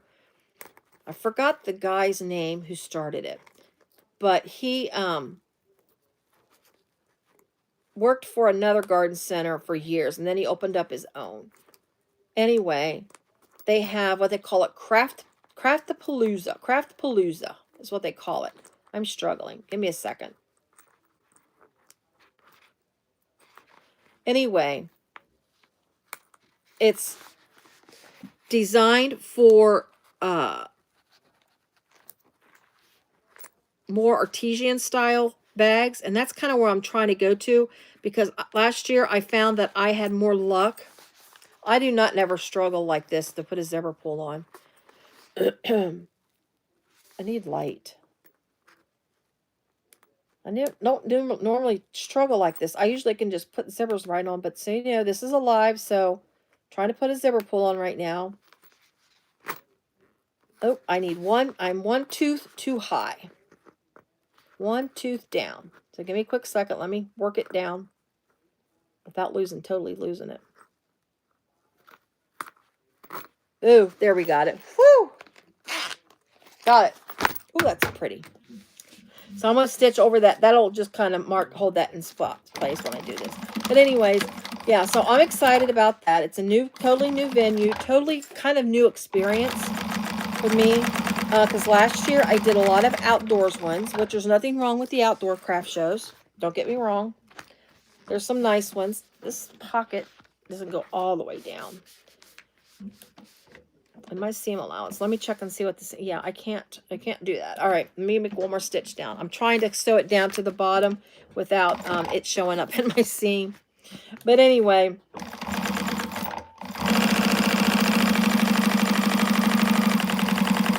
I'm trying to concentrate on more. How do I want to say more? I don't want to say artesian because that just, I don't know. I don't like that phrase that much. But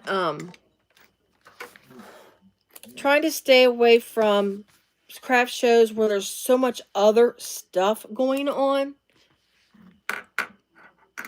This is the top of it. Chickad. I think that's how I say it. The top of this is called Faux Real. It is it's a vinyl. It's obvious because it's called faux, but it's like feel of leather. It's very, very nice. This is Tulip Bee. The description, what I'm using in my materials, it is all listed in my description and the link to her website as well. And I did also link to the pattern itself. Again, it's you get it 2 patterns. It's kind of a 2 for 1 pattern for the Keyla and the Jocelyn. So yeah, this is Faux Real. It's very, very nice vinyl. And then my lining, she calls it Smoothie Smooth, but it's like a bonded poly. It's a real nice lining. It's backed. This is the backing of it, if no one's familiar with it. It's kind of like a fabric backing. And then the front of it is a water resistant. So it's really, really nice. Okay, so once I get this put all together, I'm going to clean up my my sides. Let me grab my little tiny cutting mat here, and I'm just going to clean up the sides. I don't want to use this. Let me get the rotary that I'll use for the zippers. I don't want to use my 45mm rotary for my piece. So I'm going to grab my big one because this is the one I use for other assorted items. So I'm just going to clean up my edge.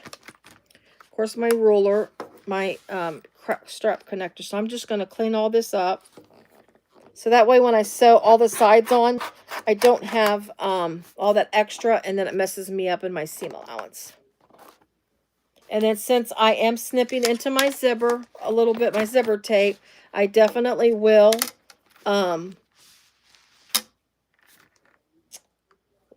I'll just run the lighter over it real quick. Let's see. Let me make sure this is straight. I've got a little bit of overage for my vinyl too, but we're going to clean all of this up, make sure it's all straight. And my lining is a little bit hanging over, which that happens sometimes. All right. So I got to keep sipping some Coke because I haven't had dinner. And usually within a couple days after I take my medicine, I have to watch my blood sugar. So sorry about that, guys. It's one of those weekly medicines, and I tend to, I don't know what it is. I don't eat as much right after I take it because that's the medicine. It does that to you. So I tend to drop low. So there's my back panel. Boom. It is. It's such a soft feel, you guys. I mean, you know, I love Tulip Bee. I like Annette. I never met her, but I just the contacts that I've had with her. I'm grabbing my other little wings. Here we go, getting the wings. Call them my wings. Just in the short time, you know, just talking to her about, you know, when I get stuff and things. She seems like the nicest person. I love her stuff. She's one of the ones that helped me with my channel. Besides, you know, Jan and Barbie, they help. Oh, I forgot to run. Yeah, I did run my lighter on the side. Silly me. Yeah, I thought I need to snip just a smidgen off of the bottom of my bag. I think when I still think my seam allowance was a little narrow because the bottom of my bag is a little longer. Because I bet if I size it up to the front of my bag, I bet you, yes, it does. So I need to make sure the bottom of my bag, and I'm going to cut off the bottom, not the top. If I cut off the top, that'll totally mess up that. So I'm going to just trim just a tiniest bit off the bottom of my bag because it does run a little long, and I think it's because of my seam allowance on my zipper. I'm pretty sure that's what it is. And that's why sometimes you got to be careful when you do that, because your seam allowance, it could affect stuff like this. Because when I put these two together, the panels together, One panel's longer than the other, and of course that affects your whole bag. Let's get the big one out. Big guns. Coming out with the big guns. It's like a little over a 1/16 of an inch is that I got to cut off. So again, it's just the way I did the zipper. I'm going to re-stitch at the bottom so my pocket stays in, because when I attach my base to my bag, I don't want my pocket to be floppy and lose and make it hard to sew my base on. So give me a quick second. Ooh, that's a little narrow. All right, it didn't have to go all the way to the end because some of it didn't need to be snipped. All right. We're almost there. All right, so now let's get this on. Much better, much better. So I'm just going to attach my wings on. Again, you just put the little foots go up against the side of the bag. This is such a cute way she sews this. It's different because the sides of the bag, this wraps around a little bit to the front of the bag, and then when they sew on the seams, the side of the bag is the seams of this of the little wings. It's different. It's not your typical thing. I've got some serious seam. I've got some serious issues with my bag here. I think, oh, yeah, I really messed up on my seam allowance on my thing. I may resize. Let me resize my front to the back of my bag to make sure it's all even. And there's nothing wrong with it doing it this way. I'm going to clip this guy down. Get it out of my way.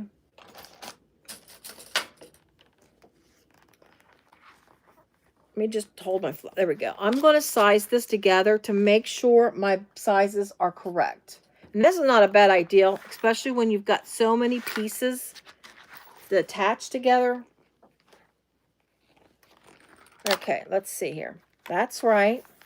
So that sizes up good there. So that's even there. I think, there we go. That's sized up right. I need to cut just a tad bit off. See how that's hanging over a little bit? That is messing up. That's messing up. Why it's off a little bit, I'm not sure. But that's a good thing to do, is just double check to make sure everything is even.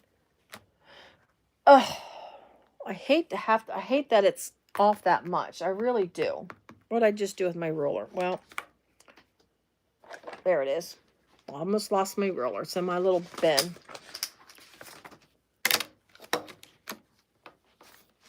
Oh, yeah. I think it's, I mean, I know I'm the one that's making it, but I really think it's going to be cute. I love the colors. I absolutely love the pink. Again, I was saying earlier, I wanted a bag that, to take to my, spring shows that was springy looking. In my shows, I have this cactus. It's a plant stand, but it's the shape of a cactus. I got it off of Amazon, I think. It's like it's my centerpiece, but it's not in the center. It's my, what do I call it? It's kind of my, there's a word for it. And I can't think that my daughter would to be able to tell me, but it's kind of like my, thing. You see my cactus, you know it's me. My brother, when he came to see me back Thanksgiving, when he was visiting, he came to see me at my show because I had a show that weekend, and he was looking for me, and he's like, as soon as I seen the cactus, I knew that was you. And so that's kind of like, it's like my little signature thing. Anyways, so I just like to put a feature bag at the top of the shelf of my cactus, because it's like you've got a top shelf, then you got a couple, and then you got the bottom. It's just a small little stand I put on a little round table at the corner of my booths. If you've seen pictures when I post my booths, you'll see it. I'm trying to figure out what bag to feature. I always like to put a feature bag there. And this might be it. Whoa, whoa, whoa. Getting a little too fast.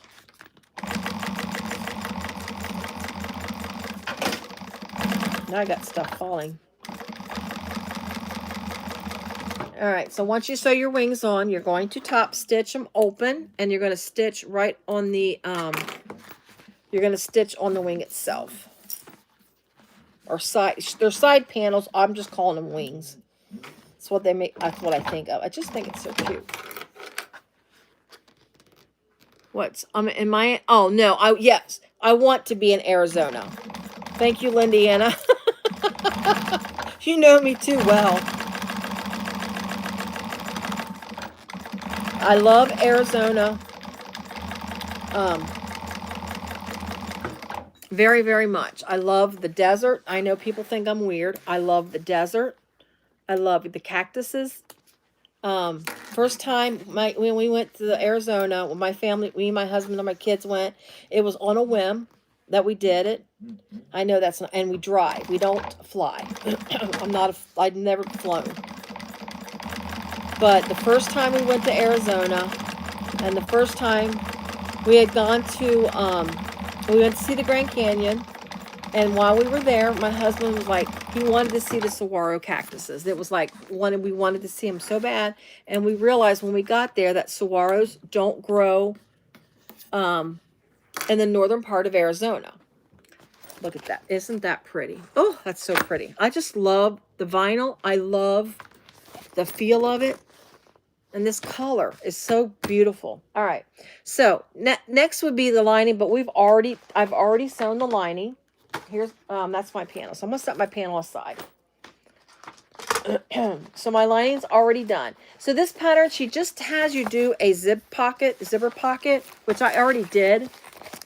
The zipper pocket. I used the zipper overlay. I just used the Demonza. I can't say it right. The Country Cows pattern. I had that sitting aside.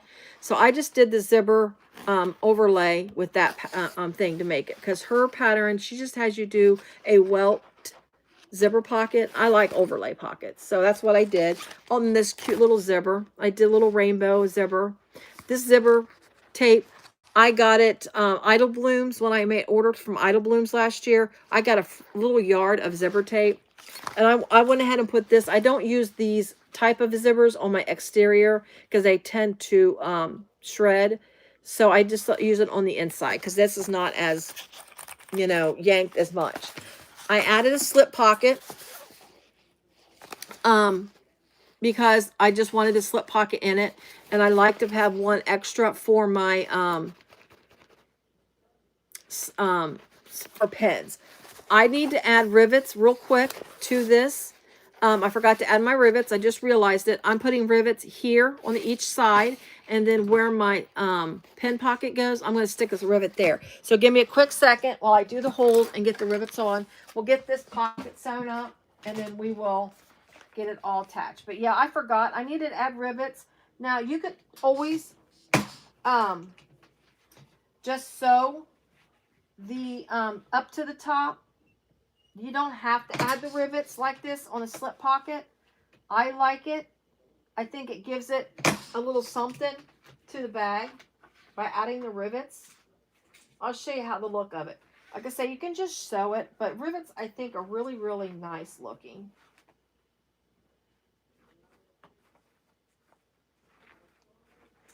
No, don't hit the floor.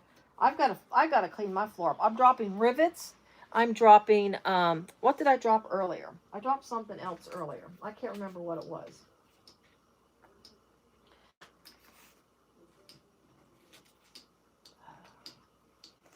So I'm just getting these on real fast. I went ahead and did the lining because it's just your standard zippered and slip pockets. It's I've done it a few times on my lives, and so if anybody's interested in how to do these, you can always check a live where I've got the zipper. But I like the look. See where you've got the rivets on? I think that's real cute. I like the looks of it. All right. So now I've already got my centers marked. So this is what you got to do. My zipper placket. We're going to grab my line and exterior contrast band. I thought I'd do this part live only because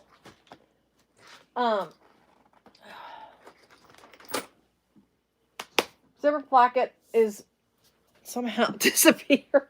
Give me a quick second. I got to find my zipper placket. I've moved it around so many times. Panel, panel, panel, panel. Zipper. Yes, they do, Lindy, and I love it. She, I could say, it's like an addiction. I tell you, I go and look at her stuff, and it's like, and I got me the roll of black Faux Real this last time. Oh my gosh, I want another roll of it because I just want to have it. I just want to have it. The feel of it, and then the Signature Smooth, I like that too. It's got a nice feel to it. It's got a little bit more of a sheen to it. The Signature Smooth, I think that's, I mean, besides the fact that the vinyl is a little softer vinyl, but it's got a kind of a bit of a sheen to it. And I like that too, where the Faux Real is, if you don't get, now she does have a couple Faux Reals that's got a little bit more of a shine to it. I don't have those, but, but it's got more of a flat. Okay, so when you put your zipper panel, I thought I'd do this live. When you put your zipper panel on, oh, you ordered 3, Sharon? Don't take it all before I can afford to buy more. I'm so worried by the time I get my bonus that everything, I want the new corn flour and the honey mustard. I want that so bad. I almost ordered. I'm like, no, Toni, you can't. You need to wait. Zipper placket's always going to be installed face up. Always face up. I always start with my back, and I just place it on and do that. I'm just going to hold it with the clip before, and then I'm going to drop my lining contrast band. I've already got my center, my fold down line. I've already got it marked. I forgot to mark my centers to mark this. But yeah, I want it so bad, but I have to wait. I got to make myself wait to order that and just hope that they have it when I can afford it. I'm trying so hard not to, and they're going to put this right way. Make sure you put it the right way. That is the top there with the line, and then I'm going to put it the bottom here. Yeah, I'm trying to pay when I buy it. I'm trying to pay cash for it. Not cash, but you know what I mean. And not create another bill. This is my goal this year. That's my goal this year. Learn how to, I mean, you can see behind me, that's my Tulip Bee right there. It's dedicated. I have a dedication to Tulip Bee. I tend to grab more Tulip Bee stuff. But, all right, so we're going to stitch this on at the seam allowance that she gives. what I'm wanting to do when I do a tutorial now, what I'd like to do is just like a full tutorial. Now in my Sharon tutorial, I did a full complete tutorial because that was for bag of the month. But for like ones that I'm not doing special, what I wanted to do is like have separate videos for zipper pockets, slip pockets, zipper panels, those kind of things, where I'm not spending time in a full tutorial doing that. I'd like to just concentrate on the bag itself, the exterior of the bag, and if there's any separate interesting things on the inside, then I would do that in that tutorial. That's what I want to do. I've made some like that already. I don't necessarily like them. I'm wanting to redo them because I have a tutorial done on the Isabella bag, and now I'm just going to top stitch on the lining that holds the lining contrast, the top contrast band up, and the zipper placket up. So all that stuff in the air, and I'm just top stitching.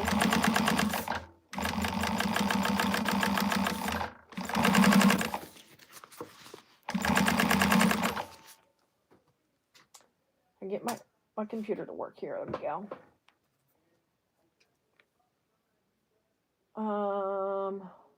There we go. Okay. I'm just trying to check my my analytics. Let's see.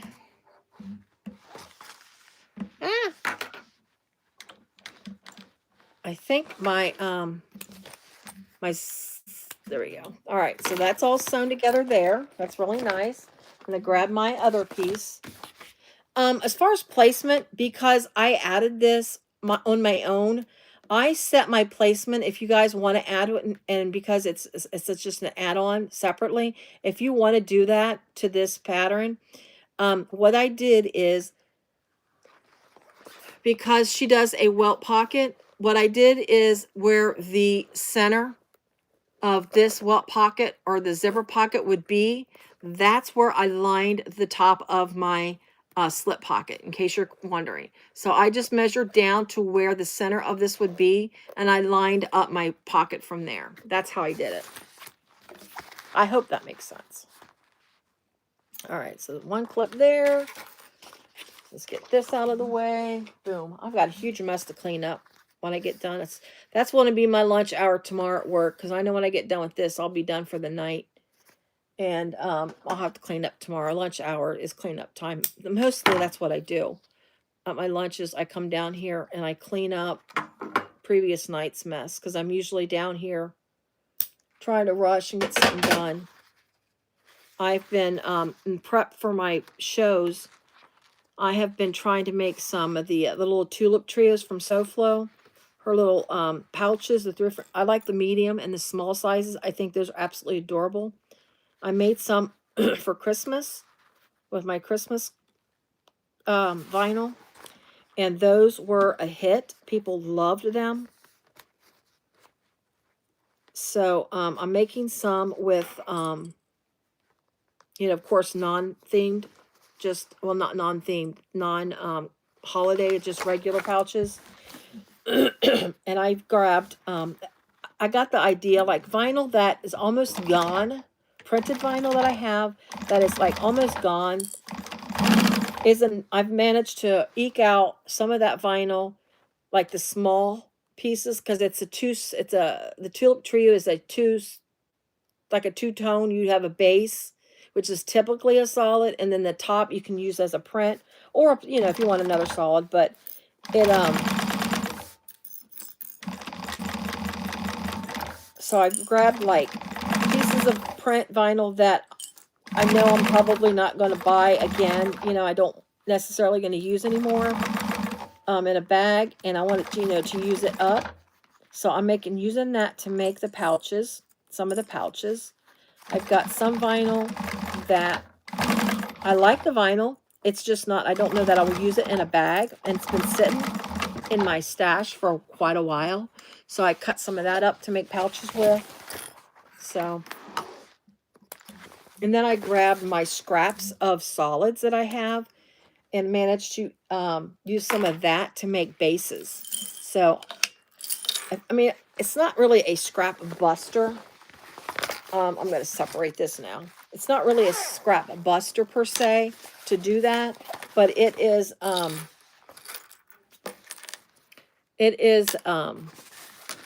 good way of getting rid of some of the larger scraps, because some of the vinyl I use for the base is vinyl colors that I probably won't buy anymore. Not that I don't like it, it's just that I concentrate on other places to buy some stuff from. So anyway, yeah, so SoFlo, she's got her coupon tomorrow. Great coupon. So go to SoFlo for the little heart bag, the little pouches.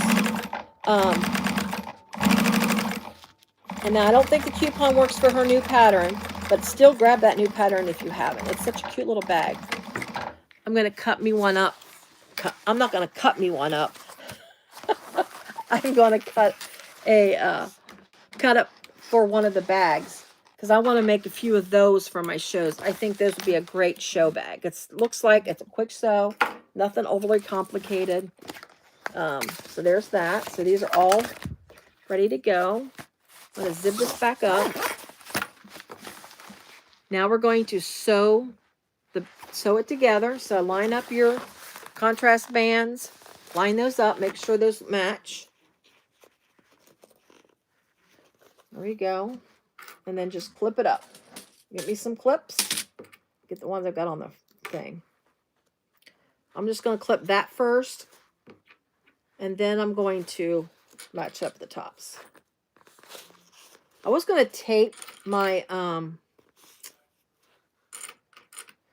put my double-sided tape on my linings, on my top pieces here. You know, have that ready. And that way before I sew it. But you do that, it just, it can come off with all the handling of the bag while you're sewing it. Trying to get my little zipper tail there out of the way. There we go. Kind of gets in the way and it messes you up a little bit. What time is it? Oh my gosh, it's 8 o'clock. I told my husband, I'll start at well, I didn't start at 5:30 because I got a little late start, but it was almost 6. I said, oh, I said, we'll do it. I've got it almost made. It'll be a couple hours. He knows better. He knows. Since this is a drop-in, we're going to sew the lining completely. We're going to sew the lining completely. We're not going to leave any openings at the bottom since it's a drop-in. So I'm going to clip it all up, and I'm going to sew all the way around, both sides and the bottom. At the seam allowance, I think let me see if she has you increase. Let me see. Yes, she does have you increase the seam allowance on the bag. So you start at your normal seam allowance.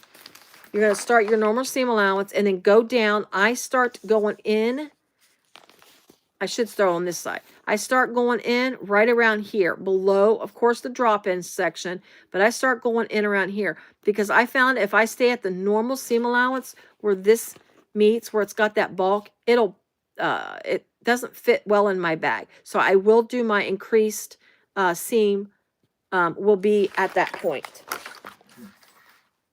All right, let me shorten my stitch length. Let me get a couple things out of the way. I don't want to lose that. I start winging this thing around. I'm going to have all kinds of clips flying around. 50 different types of clips flying around. Okay. But my zipper wants to be in the way, so that's kind of pulling up on my... There we go. So let me get my seam allowance started here. Normal seam allowance starting.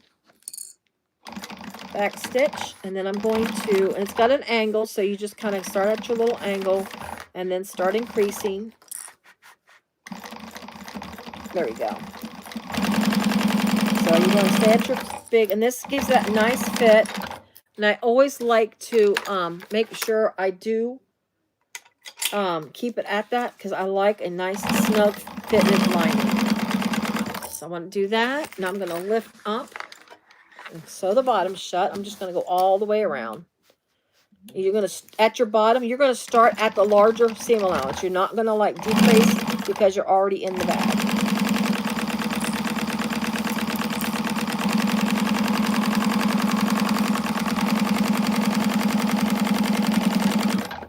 Okay. And just go all the way around.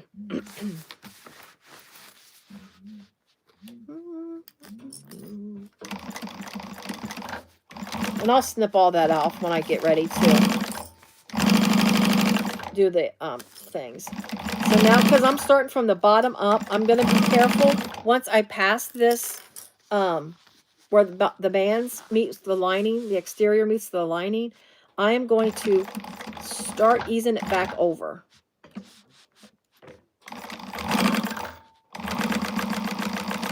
There we go.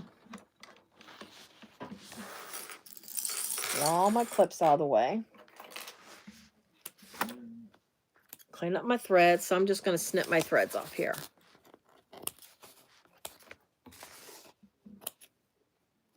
All right. So now we're going to trim down your seam allowance. Where's my scissors? There they are. More clips are flying. I'm going to trim my seam allowance down, but first what I'm going to do is right below this line, I'm going to go in and I'm going to snip up to where it's about an eighth inch away from the stitching. And then I'm going to just clean that extra. Sorry, I have to cut like this. The extra lining away. Because this could cause, that extra lining could cause, like, it could bunch out in your seam. It gives you, again, it gives you that nice, clean fit.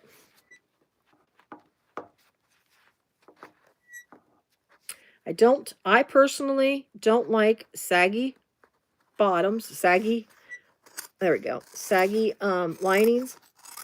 And I don't like droopy pockets, slip pockets. I do not like a large slip pocket without a snap to close it of some sort. I've had purses in the past where that slip pocket just droops, and it just, like, every time you try to put something in your bag, your hand hits that pocket. It drives me crazy. All right, we're gonna box our corners.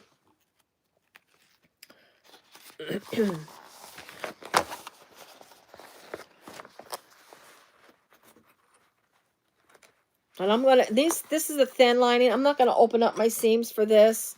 It's not that big of a deal to just nest the seams. So I'm just nesting the seams. Like if you're a quilter, you know what nesting is. You just take one, go to the other side like that, and then I just put a clip or two, a clip or two, and then we're going to sew this at the increased seam allowance like you sewed on your lining.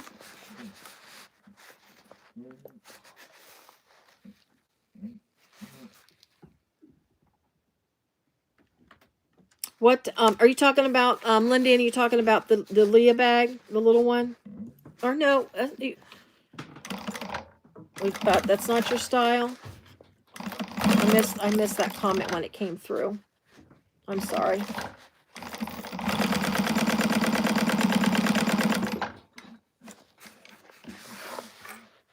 And you'll trim this seam allowance down as well.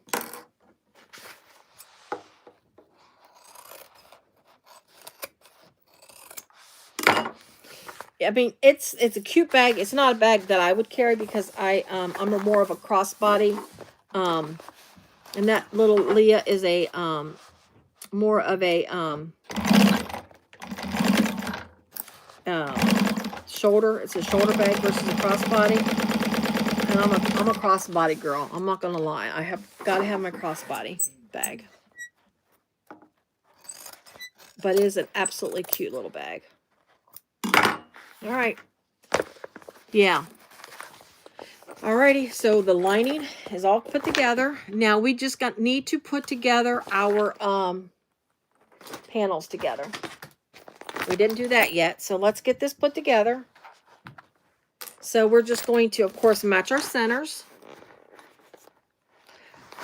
You want to match your centers, but you want to also make sure these match as well. Now, if you're worried about bulk, because there is some bulk there, you can clean up some of that bulk if you want to.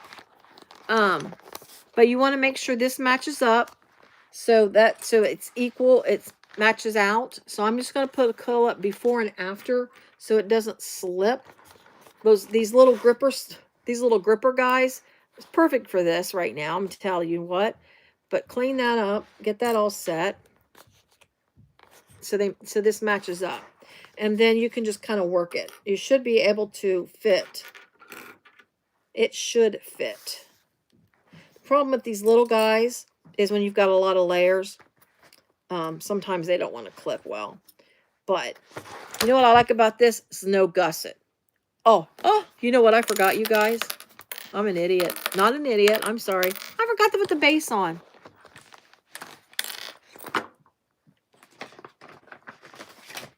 Boom. We forgot the base. Well, we didn't. I did. What a silly girl. What a silly girl. All right. You're going to line your base up with them little divots. This won't take long. quite honestly, we're almost done. 8 o'clock. I probably won't actually attach the, we'll do with the handles. We will, show you with the handles, but doing all that stuff, it'll probably be done off camera. We'll just show the thing, but we will get it completed. Oh. All right, let's see. What's the seam allowance for the base? I need to get the seam allowance for the base. There we go. All right. I got to go to Jocelyn to see if the seam allowance is any bigger for the base. I feel like it is a little bigger for the base. There we go. And the cute, the little sister, the Jocelyn, it's so cute. It's got, there we go.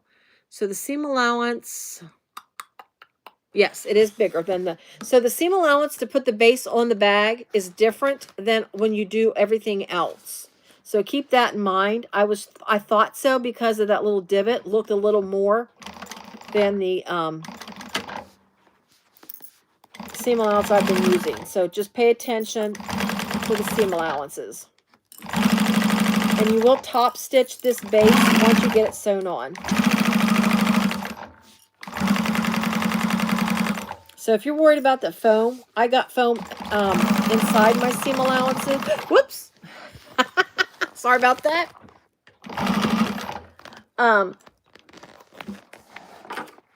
You just have to be careful because when you do the top stitching to make it lay right, you'll have a lot of layers there. So watch that. If you do the foam like I did the foam for the quilting for the little extra detail. Just be careful. So you're just going to fold it, and the seam allowance is going to go towards the base. There you go. And then I'm just going to top stitch. Oop, I got to crease my seam allowance. Don't forget, I don't want my top stitching to be two different lengths. That looks silly. So let's get this sewn. Oh, let's go. It's thick. It's thick because I got a lot of stuff in the way. All right.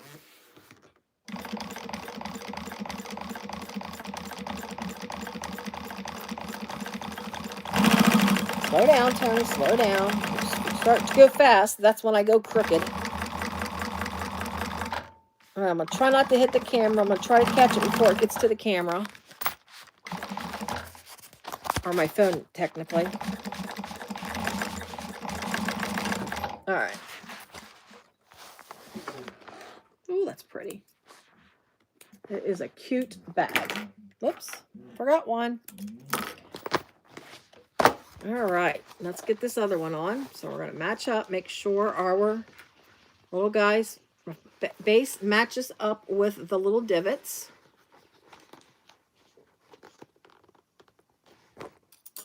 There might be a little bit, but I think you can, if it's just a little bit too big, you can always kind of work it in.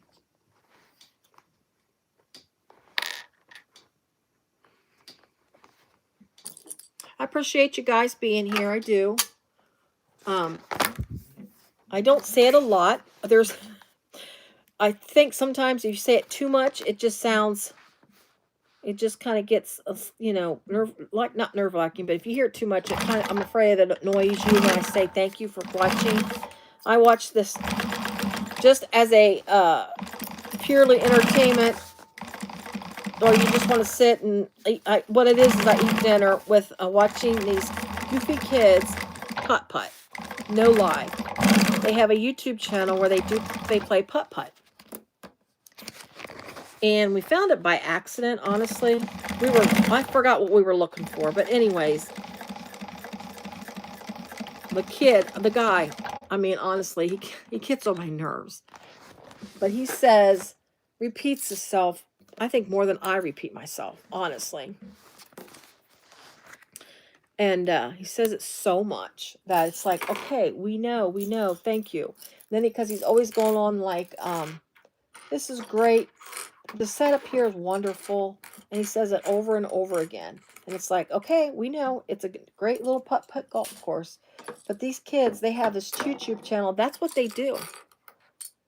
They live off their YouTube channel playing putt-putt golf. And I contribute by watching. But it's sometimes it's just, sometimes you just want to watch something when there's nothing else out there that is, gotta make sure my seam allowance is in the right direction. And that's what I watch. I watch all kinds of stuff. All right, so make sure my seam allowance is down. Ooh. See, she's not, I would call this, I don't know, medium size. I don't think she would be really a large bag. I think a medium size, whoa, don't go crooked. I think a medium sized bag is what I would call this, because once I get, I mean, it looks big, but once I do the sides, I think, all right, let me make sure I don't hit the camera.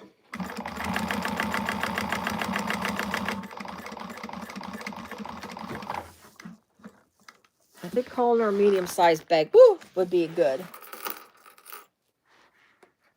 All right, so there it is. Let me get most of my threads off here. Isn't that pretty? Oh, I can't wait. All right, guys, let's do this. Isn't this a neat way you put it together? I really think it's cool with the sides. Can't wait. It's always the exciting part, right?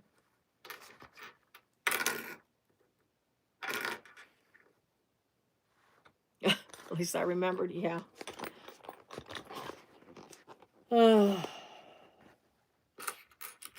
Sometimes I worry about myself. Alzheimer's doesn't run in my family, but I tell you what, you just never know sometimes when it's going to pop up.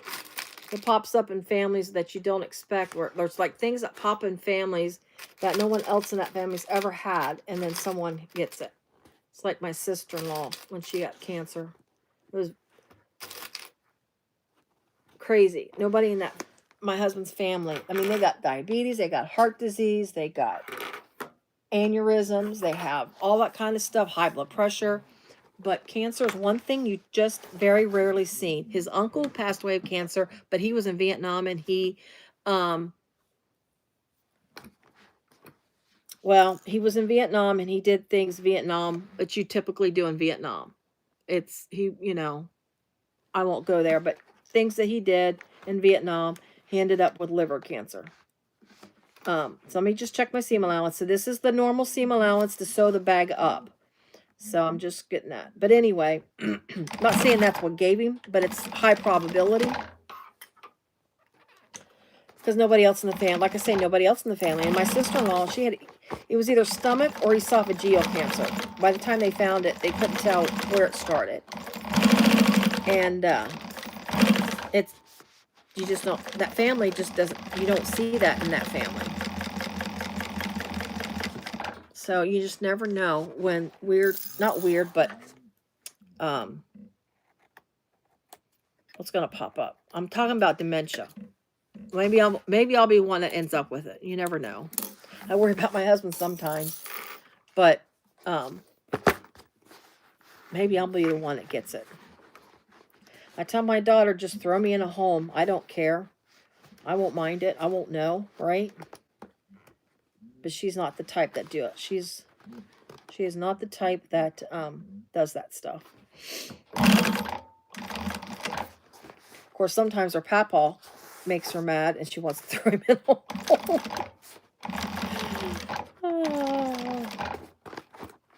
She gets mad at her papaw sometimes, and she's just like, my sister-in-law takes care of him. God bless her. I'm telling you what. And she'll get a reward in heaven big time for that. I'm not gonna lie. But yeah, she gets aggravated with him, so my daughter does. All right. Now we're going to do the sides. So you're going to center this up here, just like you're going to box it up, just like your lining. Isn't that cool? I know. It is. I love it myself. You're going to open your seams, though, when you do it, like that. It's a different, it's just, I think, I don't know that if I've made a bag with this way of construction of it, like the exterior, I don't remember. I mean, it's possible, but I just think it's really cute because I like the way it wraps around the front of the bag. So let's get this done, and then we'll get the drop-in lining. I feel like I might have to top stitch with it inside out because I feel like it's too narrow to top stitch on my flatbed to get it nice. So look, see, there you go. And then we're going to top stitch that. Just like you're boxing your corners, because yeah, technically you're boxing. And let me make sure we're seam allowances. This one, it gets increased. So this is increased. This is going to be the size that you sew the base on. So the sides of the bag is the more narrow one, and then you're going to increase it when you box this. So words to the wise, pay attention to the seam allowances. And I can't believe I double checked that myself. All right, make sure your seams are open. It's not a deal breaker if your seam accidentally closes up, but you really want your seam. Oops, I think I'm going narrow. I got to increase my seam allowance here. It's pushing my bag. There we go. So we're going to drop it back down. Stay at the right seam allowance. There we go.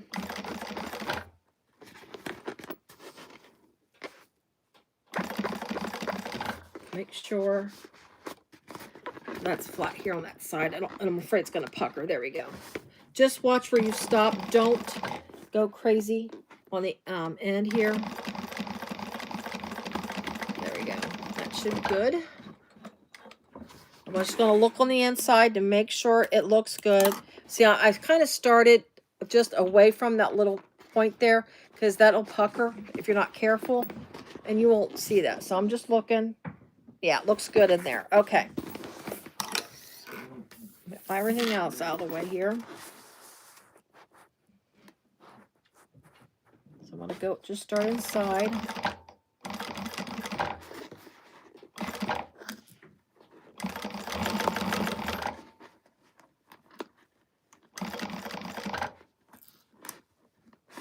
Oh, come on.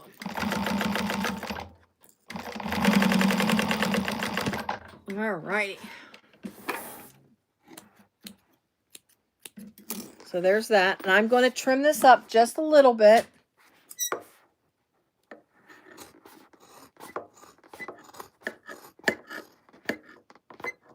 It's like between 1/8 and 1/4. Again, that just removes the bulk, so you're not, well, it keeps wanting to, my scissors wanting to slip off. It removes the bulk, so it's not sticking inside of your bag. Okay. All right. I'm going to put some, I've got this foam stuff that I use. I'm going to cover these up with that. I only do that so these lay flat. This is not big enough, though. I need a bigger piece. Let me grab a bigger piece. I personally like that covered. So it, oh, pardon me. Sorry, I didn't mean to run over like that. I like to do that over that because I feel like it just gives it a smoother look. So I'm just going to cut a couple pieces out. Probably going to be a little oversized. Let me get these scissors. These will cut faster.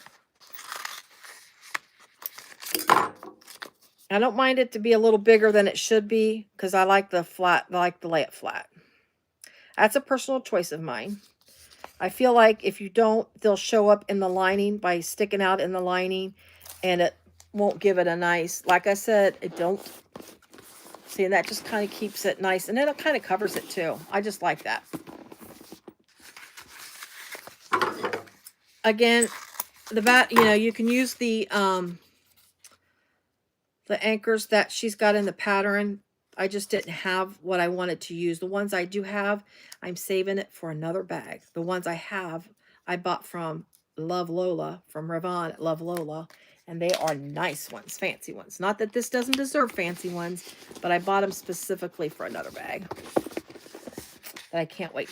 That's another bag I need to put on my list. I've got you can't see my little sign of all my bags. Oh, sometimes I just need to shut my brain off. I just can't do it sometimes.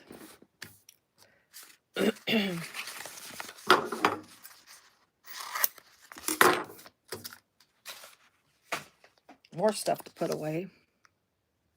I need to sweep my floor. I have my little box down here that I throw everything in. And I miss it a lot. But it's a nice little, it's a nice little box. I just kind of, that's why you see me always throw things in this direction. Because there's a box down here that I throw things on.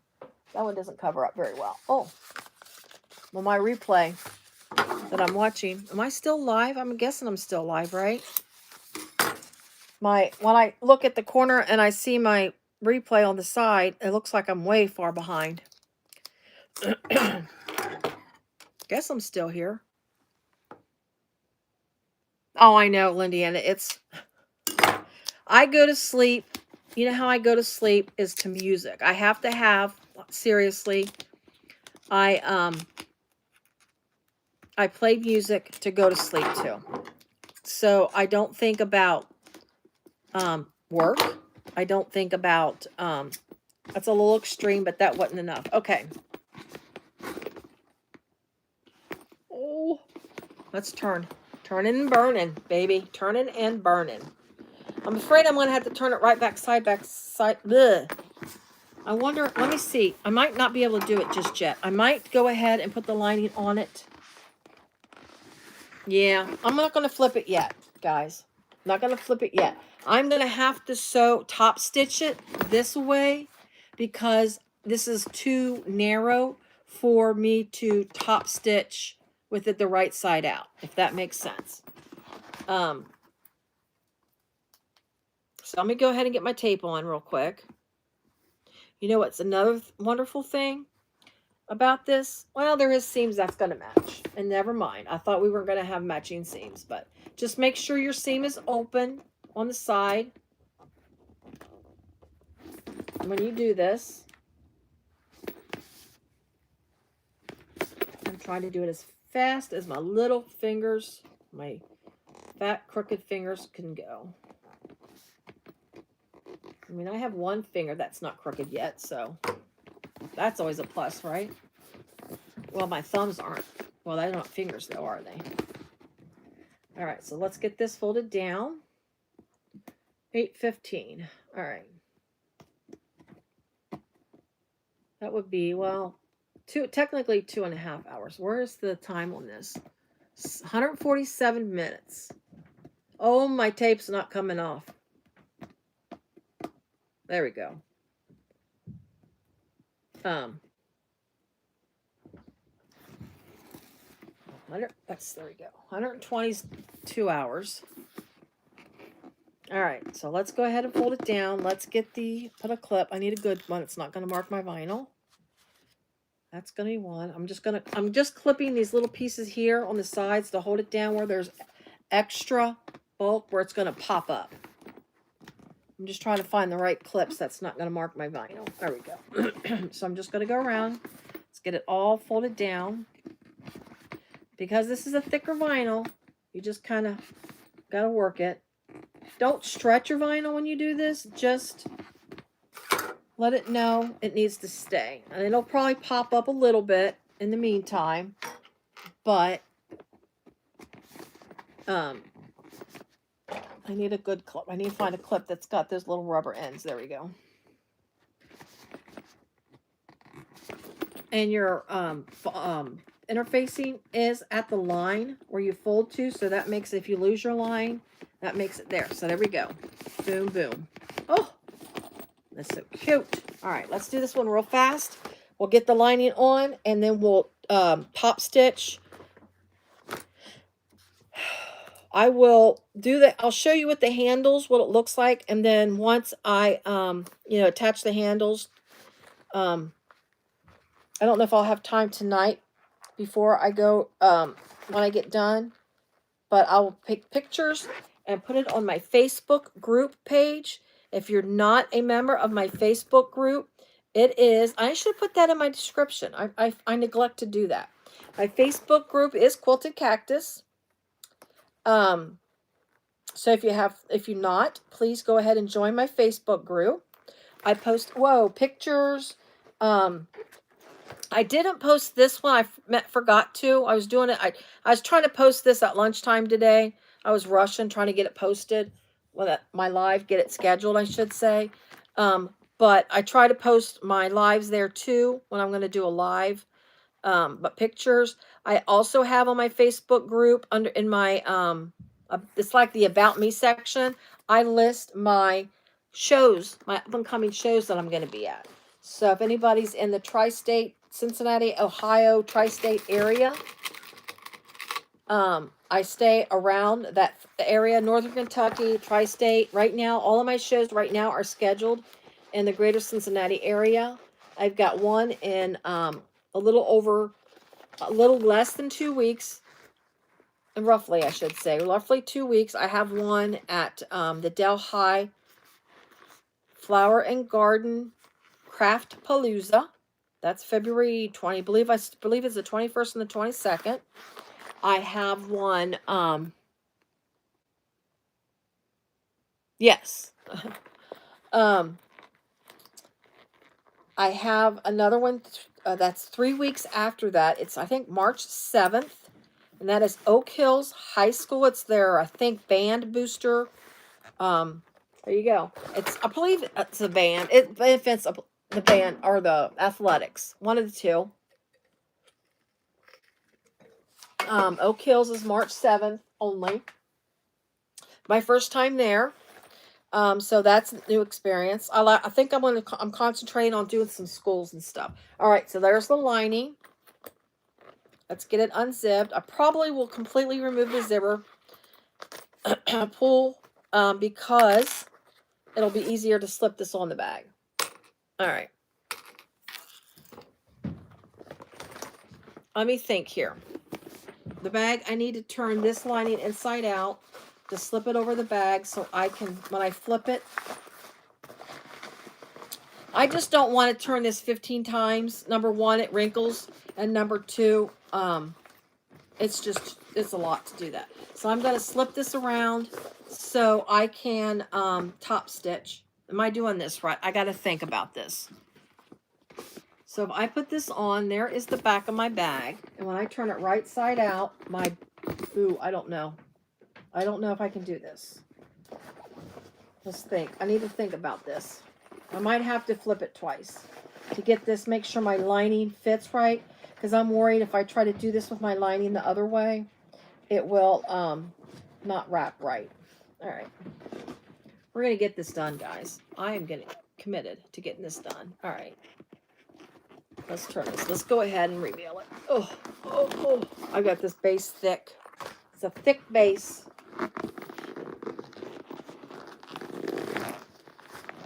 We're just going to have to turn her a couple of times, is all.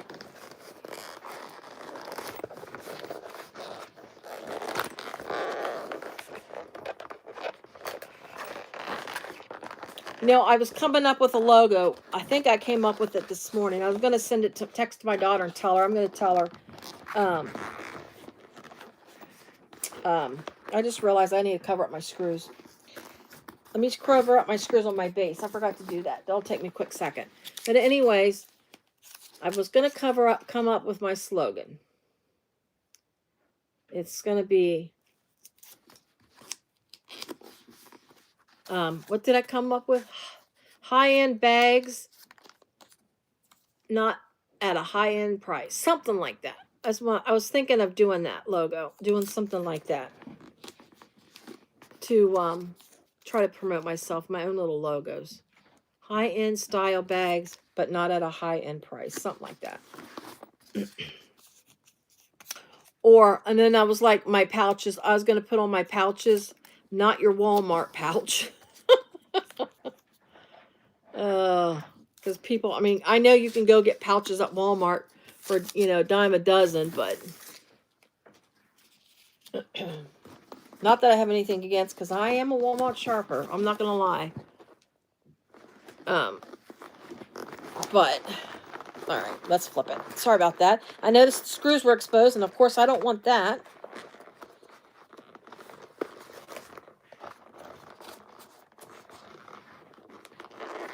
Got my winter pants on.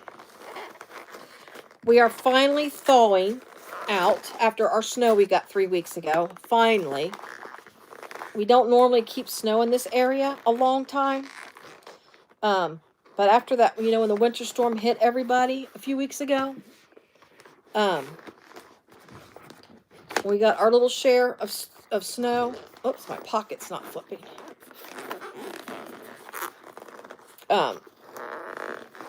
We've been in this cold snap.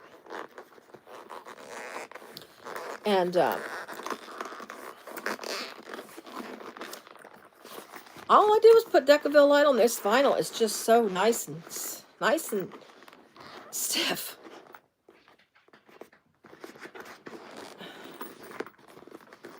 I might try to top stitch it this way because I don't know if I want to try to turn this bag again. I know I could probably throw heat on it. I forget, and my hair dryer is back there, and I got to plug it in and everything. So yeah, if you have a hair dryer, this would be a perfect opportunity to just heat up your vinyl a little bit. I mean, don't go crazy, but it just softens a little bit. And it does make it easier. I have done that before. I just forget, especially when I do lives. I forget. And if this again, it's put back. I have to get it out, plug it in, and everything.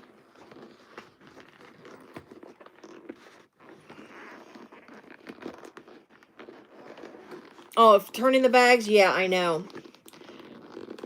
Mine is not here. She's she went to go visit her aunt tonight. I have a nephew that's graduating this year, so they had a fundraiser at their school tonight because the kids go on a mission trip for their senior trip. They go on a mission trip. I'm not sure where he's going this year, but so that is they were fundraising, so she went there to support that. It's like a chili. You pay like a price. Parents bring in that chili, and you just go and eat and stuff. So, and my sister-in-law couldn't get out to do that, so she came to go pick her up and take her over there.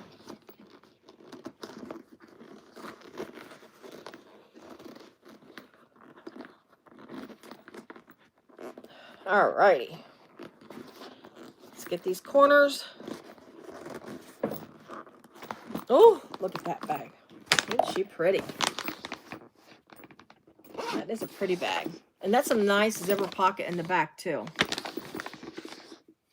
All right. Let's get my pot. I like my zipper pocket to be in the back. Let's drop it in. Match it up. And then I'm just going to sew it this way. I'm just going to have to be very careful when I stitch it. I got to get these plastic clips out because there's some wide seams. So I'm just going to match these up here on the sides.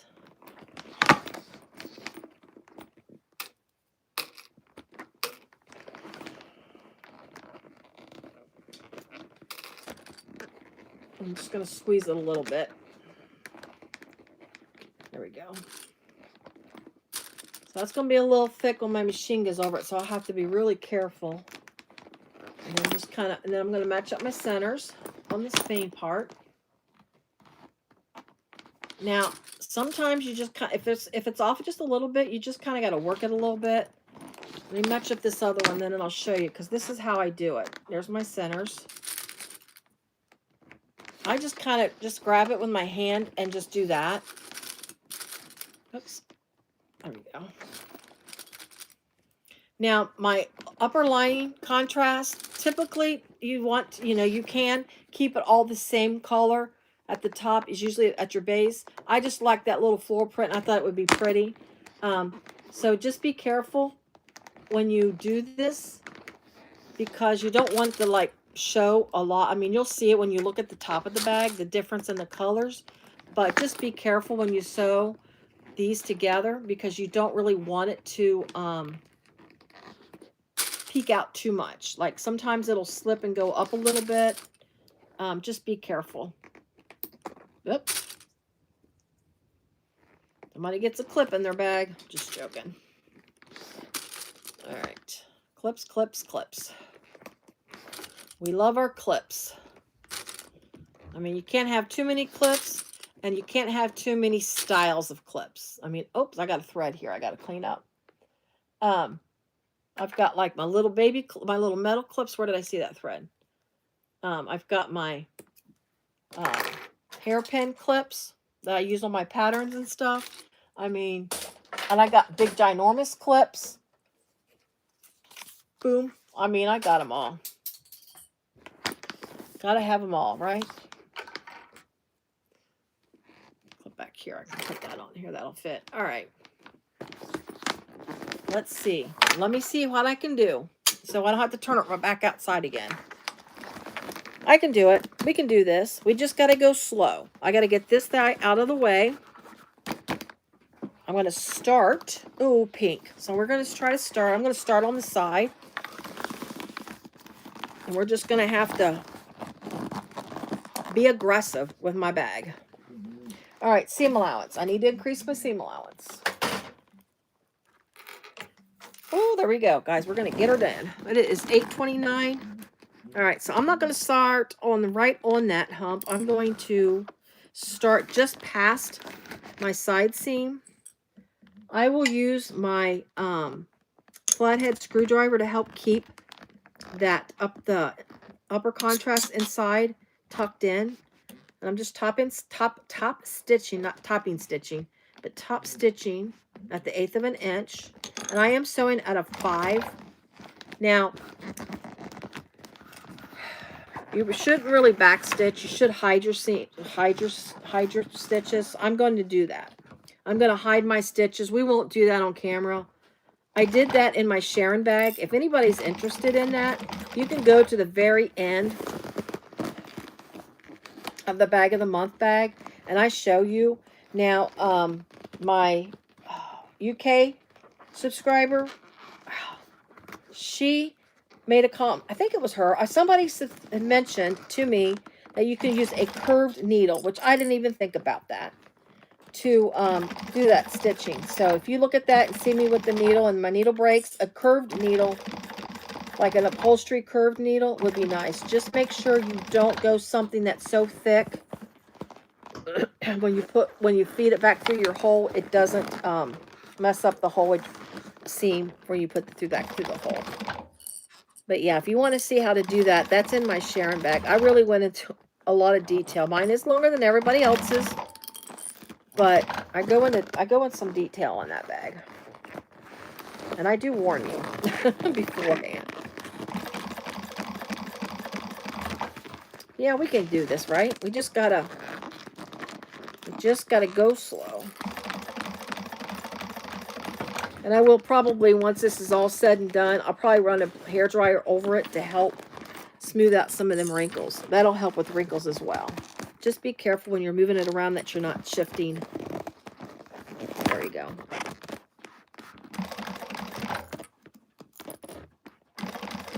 All right, now I've got a little bit of a hump, so I'm going to get this. If you sew it from the inside, the top of the bag, and go over the side of your machine, you won't have to fight the bag. I know. I was going to do that, but the only reason why I'm not doing that tonight is because I just didn't want to try to turn that bag inside out again, and then turn it back again. It's this, as you can notice, this vinyl is a thicker vinyl, and with that Decovil on it, it's making it a really thick bag, and it is yeah, this is I don't know if it's harder on me or harder on the bag to do it this way. It's like you got to try to decide what to do. I think if I wasn't doing a live, I probably would have wrestled with it and done it that way. Just make sure your zipper is out of the way. My zipper is wanting to peek up a little bit, so I just got to push that out of the way. And another clip hits the floor. Let me get my lining tucked down in here. My upper contrast panel is wanting to peek out, and this is the front of my bag. I definitely don't want it to peek there. We're almost done though. I mean, it's tough, but it's doable. Definitely, if it was more narrow of an opening, I definitely wouldn't have done this. Definitely. Now I am sewing pink thread on my gray vinyl. This is such a pretty color of gray. It's a concrete gray by this is Tulip Bee again, as I mentioned. It's all Tulip Bee. Zipper placket. Okay.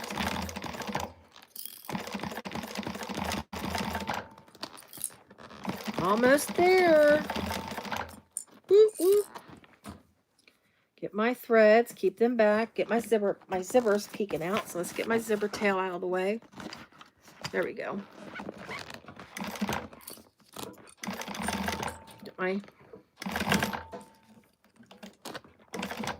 there we go. Oh, my thread tails are wanting to get in the way, and I don't want them in the way because I'll never be able to pull it through. All right, just make sure if you're going to do the pull-through thing, like I'm going to later, just make sure you end up in the same hole you started with, or this does not work. There we go. I'll pull my threads long. I'm just going to leave them long. Again, I want to do this off camera. I don't want to bore you with another step, but look at that. Oh, look at that. Isn't she pretty? Get my lining down in there. Let's get our zipper. Let's see if we can get a zipper. Let's see if I can get the zipper on real quick. Get my threads out of the way. I've got it marked.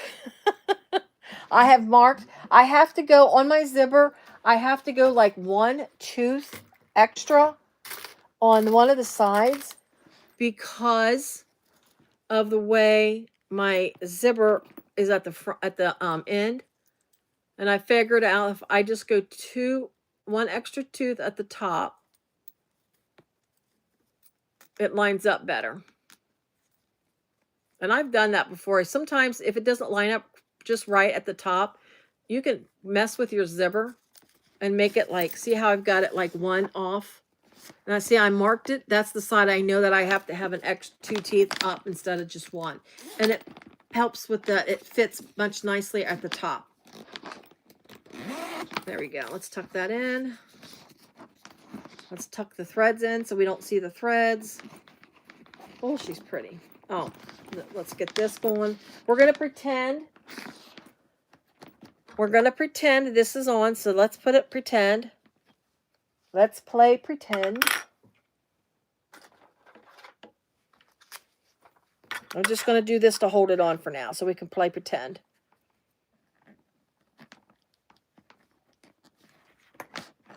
Oh, look at that. Handles. Whoever joined later, I made a 2-tone handle. That's the top, and then I did the pink at the bottom. So let's see. I got to remember which way it goes. So we're going to put it this way in. Let's get a clip. I will put strap-ins as well, because this bag deserves strap-ins. There's some bags that I don't mind, some like, oh, I'm not sure, but this is a bag that deserves strap-ins. Pretty black strap-ins. Oh, let's see. I got to turn it. I did that wrong. Now, I did make my handles a little longer so it would fit nicely on the shoulder. So my handles are about roughly 5 inches longer than she writes in the pattern. So these are a little longer. And if I feel like they're too long before I attach them to the bag, I can always trim a little bit off. But I think that's a good size. So we'll stand up and I'll show you once I get this all finagled on here. Sometimes you just got to have a two-tone strap. Again, this is a 1-inch strap, so I deviated a little bit because I have a 1-inch strap connectors. So my 1-inch straps, I cut each piece 2 inches wide. 32 inches long is the strap that I cut, how long the strap is. And you just, you know, sew them together. You go to the middle, sew them together. Oh my gosh, look at that. Yeah, I like that strap handle. All right, let's raise the camera. So apologize for movement and all kind of stuff. All right. Well, I'm going to get my bench out of the way so I don't trip and fall. There we go. Look at that. Be ready to comment. Oh, yeah, I do Lindiana too. Look at that. Isn't that cute? See, look at that. There's the front. And then let's hide my thread. So look on the side. See how you got the sides like that? It's really pretty. It's not a gusset. And then there's the back. Really pretty, nice, solid color. You could do 2 tones, or you can make the sides a different color if you wanted. A gray side would have been nice. You can do the gray. But look at that. Isn't that so cute? And then there's the zipper pocket there. So that's real pretty there. And then I'll show you the inside real fast. And then we'll call it done. So there's the inside. Isn't that pretty? Oh, hush. I needed you a minute ago to turn my bag right side out for me. There you go. Isn't that beautiful? I love it. All right, great. Guys, thank you so much for watching. I really appreciate it. I will post final pictures once I get all the little hardware tidied up and everything. I will post the pictures on my Facebook group. Again, Quilted Cactus. And then, yeah, I think it's really, really pretty. If you're not a subscriber, I would appreciate you become a subscriber. I would love that. If you haven't liked my video, I would love for you to go ahead and give me a like, or not, yeah, thumbs up. Also, I have the Buy Me a Coffee thing. I'm not a coffee drinker, but I've got Buy Me a Coffee. If you want to help support my channel, I've got a link to Ko-Fi coffee, to Buy Me a Coffee. If you want, it just helps support the channel. I'm still working on getting all my hours up. I still got one more step to go before YouTube pays me a couple bucks.